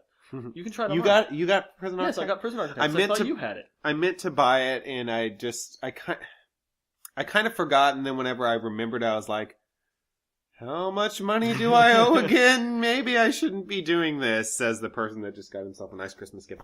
I still haven't actually played Prison Architect because I haven't read the news on it, so I'm not sure if they're done killing creations when they bring out new builds. Because I knew they were doing that back in the alpha, and I don't even know if they're still in alpha. Killing creations? Like they had to reset the code so that your old saves wouldn't work. Oh, I see. Oh, sorry. As far as I know, they're still in alpha. Yeah. So back to what I've been playing. So there's the Starbound thing. Look forward to that on my YouTube channel. Let's see. Another beta I was in was the Elder Scrolls Online. Yeah. The small little beta thing. I can't say anything about it. That is under NDA. Oh, okay. So you can't talk about that. No, one. I can only say I played it. Let's see. Anything else? Anything else? Well, you can say one thing about it. It's a video game. It's a video game. It is indeed a video game. It is Elder Scrolls, and it is online. Yeah. Yeah. You heard it here, folks. This is a Fawkestrot and Desert Gaming Podcast exclusive. It is Elder Scrolls. It is online, and it is a game. Awesome. Awesome. Look forward to not hearing more about that. Same here. Is there anything else? I think that's about it. Oh, no. Yeah, that's about it. The crack. I'll just leave it at the crack. Yeah. So, on to our main topic, and we Main are topic of the week. super excited about this one. Yes, and I am taking the reins on this All right. because, You know more about it. first off, Manic Mario fan, thanks for listening. Thanks for leaving a comment. Thanks for asking an extra question. What You've platform? What platform? What platform did he do? commented on YouTube. There we go. Thank you for commenting on YouTube. You can keep commenting on YouTube. YouTube is our most stable way of watching and listening to, well, I wouldn't say watching because you can only listen to listening to our show, because I'm stupid. our Podomatic thing, it has a download limit, so eventually that will be reached, and it has... We'll see. I don't know if that's monthly or not. Oh, Because if okay. it's monthly, we're good for now. for now. But if you want to spread the word, make sure they listen to the YouTube video in the background or something, because that's the most stable way to do it. Except it's YouTube, so there's problems. Yeah, so Manic Mario fan commented on the first episode as I was editing the second episode, so I couldn't answer it in the second episode. I'm sorry, Manic Mario fan, but here it is. Here you are. You are on Desert Gaming Podcast, and you commented that you would like to hear us talk about our favorite book or movie or whatever that is not a video game we would like to be adapted into a game. And you talked about that your biggest dream when you were a kid was playing things like Super Mario Bros. 3 and expecting to see things like Middle-earth and come to life at your fingertips later on in the gaming life of everything. Now, two things I want to point out. I want to read the full comment by him. Yes, Quote go for it. quote. And I also want to beckon to the listeners here. We need a catchy segment name because I'm kind of tapped out. Yeah, we need something better for the listening thing. Yeah, Give us for our suggestions. main. Well, right now this is our main topic. Our listener mail is going to be a separate listener Yes. mail thing whenever Right we actually now, this get. was a really good emails. question, so it Yeah, became so it main topic. became main topic. If you have a suggestion for what we should call our main topic segment for our podcast, email us at desertgamingpodcast@gmail.com. Yes, and you can even send us interesting things. Yeah, send us comments, send us questions, send us feedback, send us funny stories. We love funny Yes, we stories. love funny stories. We love saying funny incorrectly too. Yes. So And Manic you, and you can even send us like little audio clips for little audio cues for different segments. We'd Yeah. like those. Those would be nice. We'd love bumpers. Yeah. Bumpers would be nice, and an intro Yeah, song a would little be intro song awesome, would be and cool. an outro song would be awesome too. Email us if we really like them. We'll be sure to credit you. So yeah, we will absolutely credit you for your work. So go for it. We'd be super excited to hear. So once again, that email is desertgamingpodcast@gmail.com. Yes. So Manic Mario fan from the internet, because we Of don't know course. where he's from, says, quote, "I would like to hear you guys talk about your favorite book or movie or whatever you would like to see adapted into a game. My biggest dream when I was a kid playing things like SMB3, which we assume is Super Mario Bros. 3, Yes. was to see Middle-earth come to life at my fingertips. The games that exist are disappointing. However, the Elder Scrolls franchise is my spiritual replacement for Lord of the Rings. thanks for the ear fun. It makes my chores go by quickly, and we're so glad that we're giving you some ear fun. Yes, we love ear fun and providing it. Yes. We're weird like that. Yeah. That's an awesome question. Would you like to start? As we pause. So what books, what movies would I like to see adapted into a game? The Aragon series. Really? Aragon by Christopher Paolini is kind of it's a teen book. It was written by Christopher when he was 15 years old, and he gets a lot of flack for that I think is a little unjustified. A lot of people make comparisons to Star Wars, and reading it and thinking about the plot over, I'm like, yeah, it's pretty much Star Wars word for word, but it's still a really excellent series, and I think he's built a really interesting world. And I would love to see that kind of world come to the video game realm. Now, it had a really bad movie and had a movie game, right? Movie game tie-in that was terrible. But the movie was terrible, so and game tie-ins are usually really bad anyway. Yeah, I would like to see an actual game dedicated to this. Although you know what they would do with it at this point in time. Yeah, Lord of the Rings it up. No, MMO it up. Oh God, you're right. And I can see how they'd do that too. God, what else? I'd like to see Harry Potter have some, good games. I'd like to see someone do it justice. I don't think the Harry Potter games have been too bad back when I was a Harry Potter fan. They're not bad. It's just they're very simple. I think that's what it needs to be. With something with such a broad audience, it needs to be kind of simple. I'd like to see them do something hardcore, though. I don't know how they do it. That would be nice. I'd just like to see them do something really, more hardcore. It's just, I wonder how they would do that. First-person shooting with a wand. No. Smarter people than me have thought of this, I'm sure. Oh, yeah. Oh, God. What else? I've been stewing on this for this week, trying to figure out what else, and Aragon was the first thing that popped into my mind. Why don't you take over while I think more? All right. Of course I'm going to say something. We keep going into some big pop culture hits here, but that's because, for surprisingly, not many of them are into games, or good games at least, and that's what we want to see. I'd actually like to see a Hunger Games video game, not actually based off the series, but actually based off the world. Yeah, I've never seen the movie, and I've never read the books. I think they're really great. They really drew me in when I first started reading them. I just kind of read them on a whim, because I hadn't read books in a while, and I was like, this looks interesting, and I really like them.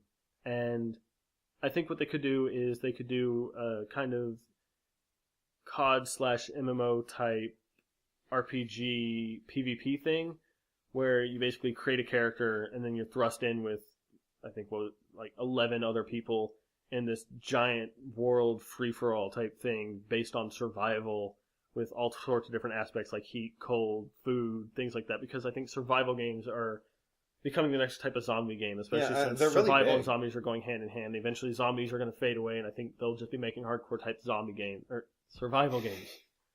They're going to make hardcore type zombie games.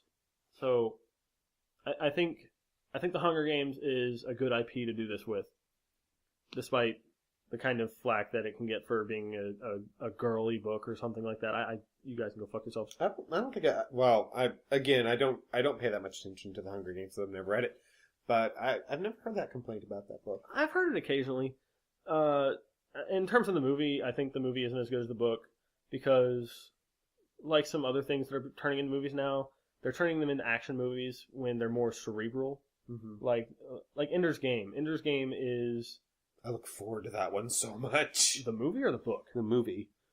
I was kind of skeptical about the movie. I do like how they did the casting. The casting looks really great. I do want to see the movie, but they're very cerebral books. It's all about how the characters think, and these things happen over the course of a chapter, where in real time in the book they can just be within an hour of time or less, and it's all in these people's heads or taking place all over, and they're squishing these things out in favor of the action sequences, and that's not what these books are about. Yeah. Well, but they have to appeal to a broader audience, and they have to appeal to that they have to have that mass appeal. I don't even think that's it, because these books already have mass appeal. That's why they're so popular. And the problem is they're constricted to a time frame and a completely visual and Well, seamless medium where and- things have to progress in the same time span because you can't convey thought in movies like you can in books. Well, and you also have to bear in mind too that book fans are a lot different from movie fans, and I hope I hope our listeners will forgive me for saying this, but movie fans are a little dumber. Slightly. So again, you have to have that mass appeal. You look at Star Trek and what they've done with it. The original movies were a lot more science fiction-y, cerebral, smart people things. Yeah. And again, I'm not trying to knock anybody. I'm just kind of making an observation. Excuse me. The new Star Trek movies are phenomenal successes, but they've dumbed them down quite a bit. I mean, literally, they've taken all the intelligent stuff out of it and put explosions in. You know, and that's fine. I enjoyed Into Darkness. Actually, I enjoyed Into Darkness a lot more than the first new Star Trek movie, but which is the exact opposite of most Star Trek fans. But that's neither here nor there. That's fine. I think that they have a hard time putting that cerebral feeling into a movie. Again, it's hard to convey, but it's also harder to get that mass appeal to it. I can understand that. Speaking in Brian's behalf, because I know he'd mentioned this one, is a sci-fi series called the Honor Harrington series, written by David Weber. They actually about all I can tell you about it is that it's a book about a starship captain. I read the first book. It's a really, really good book. It's called On Basilisk Station. It's a really, really good book. It's kind of a smart person's book, so it wasn't totally for me. There were points when he was talking where he was writing and talking about how the ships work and everything. I'm like, I have no idea what you just said. But it's a really interesting book. He's very gory. Oh, yeah? It's a very violent book at the end. I'd like to see that come to gaming, just so I could get kind of a better idea of how things work in that universe. And I think it'd be an interesting universe from what Brian's told me. God, is there anything else? I have a few more. Oh, I'm sorry. I didn't mean to interrupt. I think the 1632 series by Eric Flint would be a good area to do quite a wide range of things with. Mm-hmm. I think it could easily transfer into... Well, actually, let me first explain. The 1632 series is an alternate history, science fiction type series where a large area of, I think it's Virginia or somewhere on the East Coast, rural East Coast, is just snapped back in time into, I've heard of these books. Yeah, into the 1632 mid-Europe in the 30 Years' War. I think it was the 30 Years' War. Yeah. And it's just this really interesting clash of eras.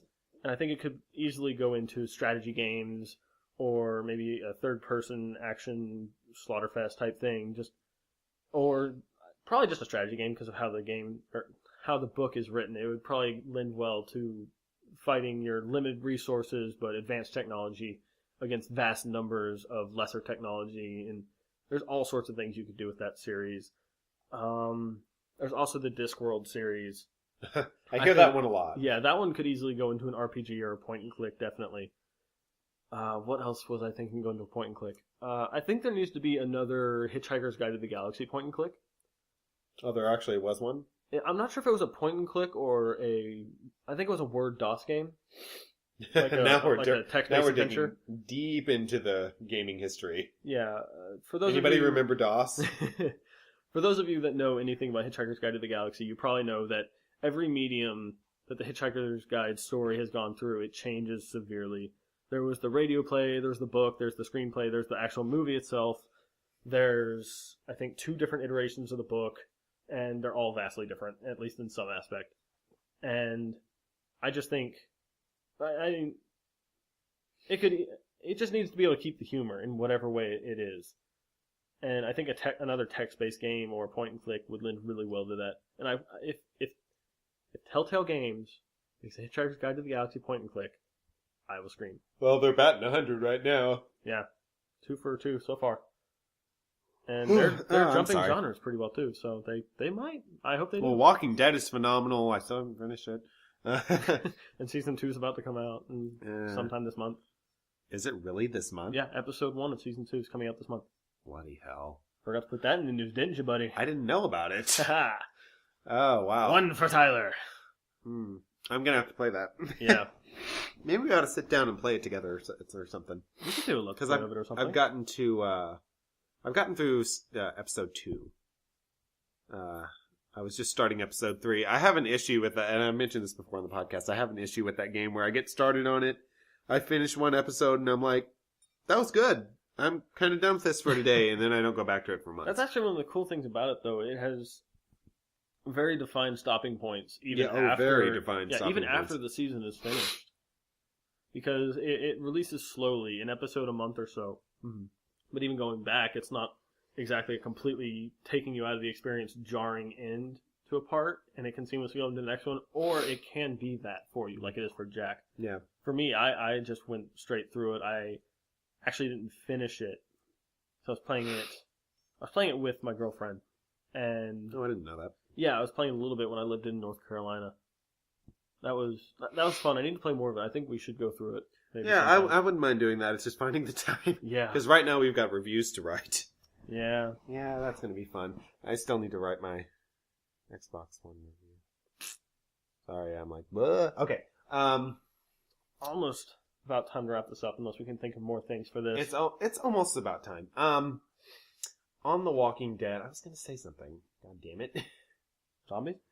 Zombies. Oh, yeah. On the topic of The Walking Dead, if I have to play through Chapter 1 one more time, I'm going to have to kill somebody. I'm so tired of playing Chapter 1, because I've played it like 5 or 6 times. Because every time I go back to the game, I'm like, well, I need to play it from the beginning so I know what the hell's going on. And it's just like, oh my god, make it stop. And the first 2 times I played the game, I literally played it was like demo, the season, fucking hell. The first episode was free.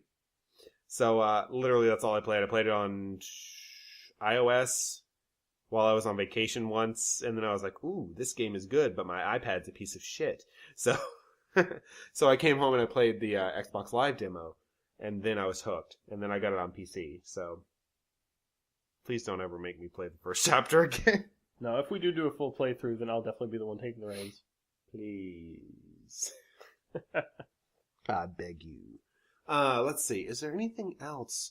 I'm trying to think of the things that I've read, which limits me so much. The books that I really love or don't really lend themselves to video games, like Where the Red Fern Grows.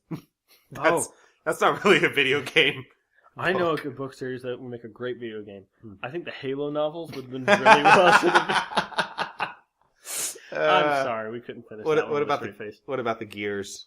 Oh, those. And the Mass Effect books. Oh, come on. They would be great. Yeah, okay, here's an interesting one. This is actually a series within a series. The Young Jedi Knight series by Kevin J. Anderson. I really enjoyed those books, and I'd like to see something set with that group of 3 people. It's Han Solo's son and daughter, Jaina and Jay. Isn't that basically what the next movie is going to be about? Is it? Yeah, we don't know. Do we even know anything about the next movie? Well, since it's a sequel, everyone assumes it's going to be about the kids of the main characters from the first one, and that's why I heard some kind of casting struggle about getting Mark Hamill back on. I thought he'd already signed. I know that. It was either Mark Hamill. I know that Carrie Fisher signed on. It was either Mark Hamill was having issues, or it was. I would imagine it'd be Harrison Ford. Yeah, Harrison Ford. The guy can probably barely move now. I saw him in what was it? The Fugitive? No, it wasn't The Fugitive. It was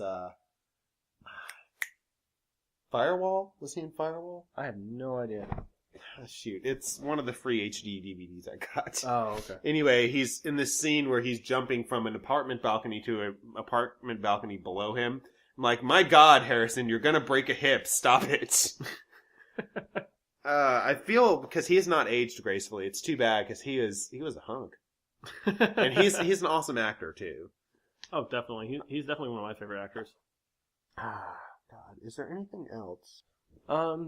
I think another one I can think of is it's this cult classic thing you might have heard of, Starship Troopers. Yeah, I've heard of it. That was a book first. I didn't know that. I didn't know it was a book first. Yeah, I actually read the books after the movie came out, and I didn't even know about the movie either. Huh. It was a book my dad recommended to me, And it's a very interesting book, and it's a lot more serious than the movie takes itself as. Because the movie kind of treats itself like a joke, which is good. I love the movies, except for the second one, I think. Something about a sandstorm and a tower. I don't like that movie. I know nothing about Starship Troopers. But I think the Horde modes are kind of being drowned out nowadays. But I still love Horde mode games. And Starship Troopers is all about the Horde mode. It lends itself to that. It would be a very good Horde mode type game. And I think we're all tapped out. Yeah, that's tapped out for our ideas. If Brian were still awake, he'd definitely have some more. Oh yeah, sure. I'm sure he would. But unfortunately, we may revisit this issue. Yeah, we may revisit this topic if we think of more, and when Brian's here, so he can have some input. Yes. We might do that in next week's show. I'll put a note in to remind me to kind of backtrack to it. Yes. Thanks again, Manic Mario fan, for the question. We'll be sure to answer more questions just like this. So be sure to ask in the comments. Send us an email. In the comments below, email us, tweet us. Tweet us at Fox_Trot or at Game_Night. Yep.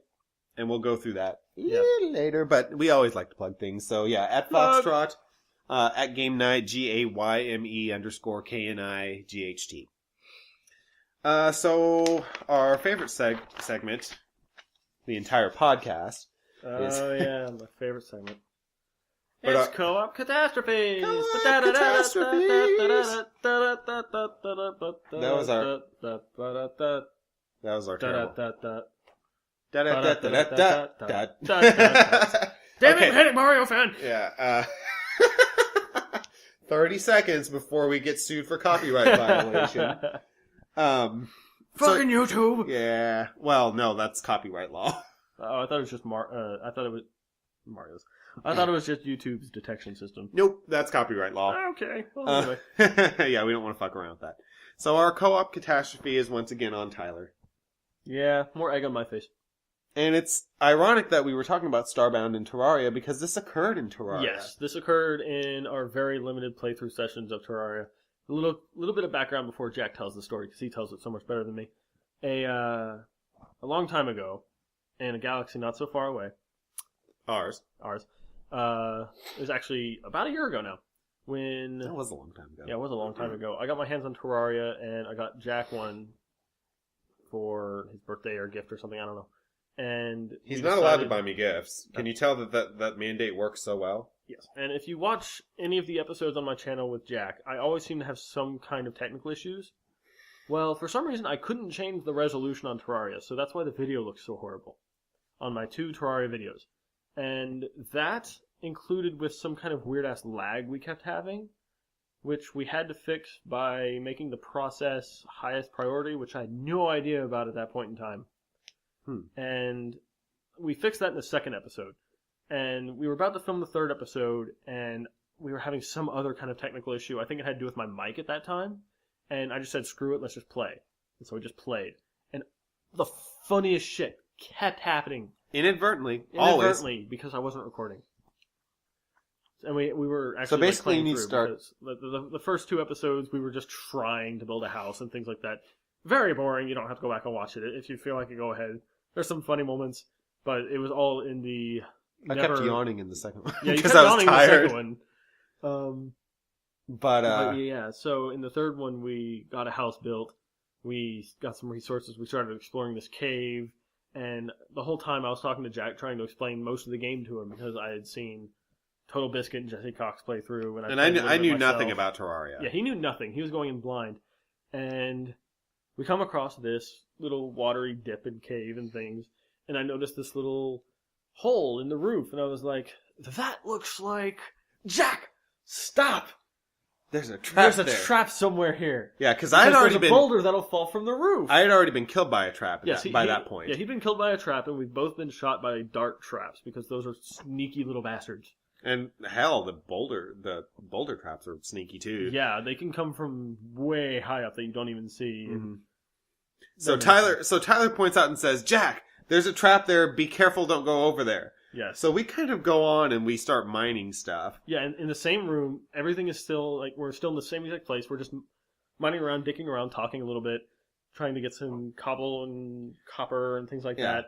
And and Tyler, I hear Tyler all of a sudden go, hey look, there's some silver down there. Yeah, I see the sparkle of the one ore that we haven't gotten that's, like, really necessary. And I have just enough to build a helmet, but I want a chest piece of silver. So I see silver glinting at the bottom of this watery pool. And I notice exactly where he is, and I'm going... I'm jumping in at this point. He's jumping in at this point, and and I just barely had enough time to go, Tyler, wait, that's the... And I just hear, ah! I land right on the trip trap, and the boulder just crushes me, and I'm like... And I couldn't stop laughing. There was a trap there. And I literally, it came out with, Tyler, that's where the trap is. There was a trap there. there. Yeah, so... Laughter ensued for the next 2 or 3 minutes, because it was a very Tyler thing to do. It was a very me thing to do.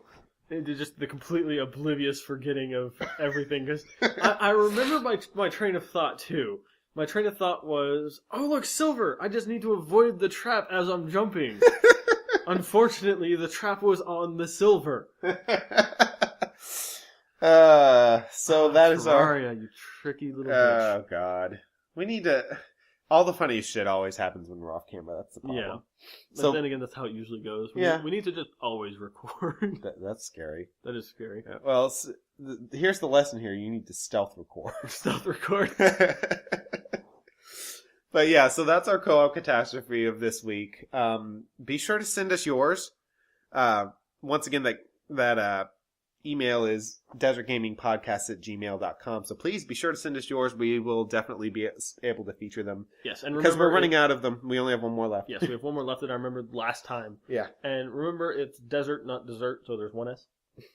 In case we've been getting storms of email to someone who goes by Desert Gaming Podcast. That doesn't make too much sense. I don't know. I'm sorry, Desert Gaming Podcast. If you're getting our emails, please send them here. Yeah. I don't know. You could try to cram a cake into the Xbox One. I notice you still have the sticker on your Xbox One. That's a sticker? You know you don't have to have that on there. What, the warning label thing, right? Yeah, it's the warning label. Kotaku did a piece about it. Seriously? Yeah, they did a piece about it. It was basically saying, you guys realize you can take this sticker off, right? Kotaku! So I looked up at my Xbox One and I went, God damn it. And I took the sticker off. PS4 didn't have a fucking sticker. So. Oh yeah, the outro. Thanks for reminding me.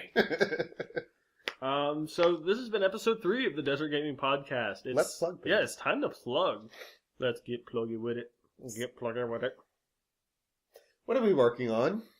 I'm trying to make a little ditty for the outro, but fine. As I stated before, I'm going to be doing a Starbound beta playthrough. Or attempt playthrough, because I hear it crashes a lot. So that will be on my YouTube channel, which is Fawkestrot, Fawkestrot, or Fawkestrot Films. You can find me by searching either. Or Google it. Everything is linked through Google now, which is awful and horrible. We did dole out reviews after the last show, but I'm going to have to find where that list is. Yes, and we will tout that probably next time once they're finished, if they're finished. God willing. I'm probably going to be trying to do video reviews for all my reviews because that's my preferred format. I like editing videos, and something like that would be a lot more interesting than just a let's play. Yeah, I'll probably be doing a written review for my stuff. I am going to be working on the Xbox One review first and foremost because I didn't get the preview done. So that's my punishment. I have to work on that. I also stream a lot of my PS4 footage. And once the Xbox One's Twitch streaming system gets up, then I'll be streaming us playing Dead Rising 3. Hopefully that'll get up pretty soon. Oh, yeah. But yeah, so be sure to check out, keep an eye out. We'll keep you posted on what we're working on. Right now, we don't have like set deadlines or schedules right now. It's just as soon as time permits because unfortunately, this is not our job. This is something we do for fun. We'd love this to be our job. We'd love this to be our job, but unfortunately it's not. So we have to do these things as time permits. Yes, we'd love to get a bunch of viewers so we can get merchandise and stuff.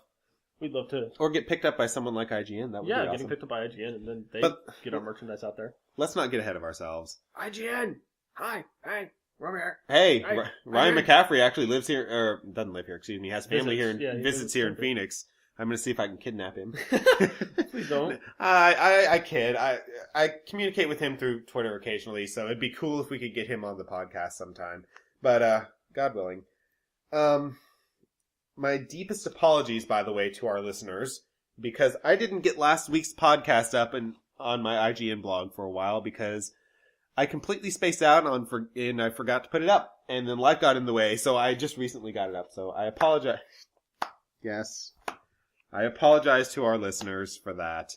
You don't only do it about 3 or 4 times, right? Anyway, we're on Twitter. We're on Twitter. I am at Fawkestrot. That's at FAWKES_TROT. And I am at Game Night, GAYME_KNIGHT. And Brian, of course, is not on Twitter. No, he is on Twitter. He is at nowhere. No, not really. Now, see, someone's actually going to follow at nowhere, thinking it's Brian. No, Brian is not on Twitter. He is a stick in the mud. Yeah. Well, he doesn't. The thing about Brian is he says he hates things like cell phones, and then he actually tries them. Yeah. He'll cave eventually. Yeah. We hope. Well. Probably not. Yeah. Thank you for downloading or watching our podcast. We are on iTunes and on Podomatic. All you have to do is search for the Desert Gamers or Desert Gaming Podcast. Yeah, we actually kind of sort of tweaked the name a little bit, and I haven't changed the iTunes. I think the iTunes is the only one that says Desert Gamers. Yeah, I haven't because changed Podomatic that. is Desert Gaming. The website is desertgaming.podomatic.com. Mm-hmm. So just search Desert Gaming Podcast. If you can't find us, Desert Gamers Podcast. I'll see it. We don't have that many listeners right now. We'd love to fix that problem. And if you're Tell your listening to friends. this from the future, thank you for coming back and listening to this. Yes. I'll see if I can get that changed on iTunes. But for now, Desert Gamers Podcast on iTunes. Yeah, so you can find us on our Podomatic page. The URL is desertgaming.podomatic.com. You can also find us on my IGN blog page when I actually remember to post the fucking thing. The URL is ign.com/blogs/inuhanyu1701, and that's INUHANYOU1701. And then, of course, there's my YouTube page, where this will be going up every time, and this will be the most stable way of viewing the podcast. It is youtube.com/FoxtrotFilms, FAWKESTROTFILMS. Now, Or you can just search for Foxtrot. and to that, I would like to point out that by most stable, he means we're not going to run out of bandwidth. Yes. If we do get enough listeners to where we get a good following going, we will actually be paying for our hosting. Because right now we're going up through the free stuff through. Yeah, when downloads Podomatic. become a big thing, and we start running out of bandwidth, we will immediately put up a payment to actually let people actively download it. And what he means is we will be paying for the hosting. Yes, we will be paying for the hosting. You don't have to pay a dime. Yes, you will not have to pay a thing for our podcast ever, except for your time. Well, yes, and your Brain cells. You're downloading. Well, you don't need too many brain cells to listen to us two idiots. That's true. I was gonna say something. God damn it! What was it? That wasn't it. Come on, you can do it. You can do it. Squeeze it out. I believe in you. This is getting awkward I fast. believe in you. I believe you can cook. You should believe, 'cause I believe in you. Believe in the me that believes in you. Okay, I have to stop now, because then we're going to get into the 30-second thing. Okay, I have no idea what I was going to say. Sorry, listeners, for wasting that much amount of time. Hopefully it was entertaining. Yeah, hopefully it was entertaining. Because I mentioned that we were doing the bandwidth and whatnot. Yeah. This is the worst outro ever, I'm sorry. This is taking forever. You can Yeah. quit now if you want. So, remember to email us with questions, suggestions, or constructive criticism. Once again, criticism that says, you guys suck, why are you even doing this, is just going to be ignored. So don't waste your time and don't waste ours. Luckily, so far, everything we've gotten has been positive. We've gotten quite a few likes. We've gotten quite a few views. We've gotten a viewer question. We've gotten picked up by a slightly larger channel. We've actually also gotten quite a few downloads.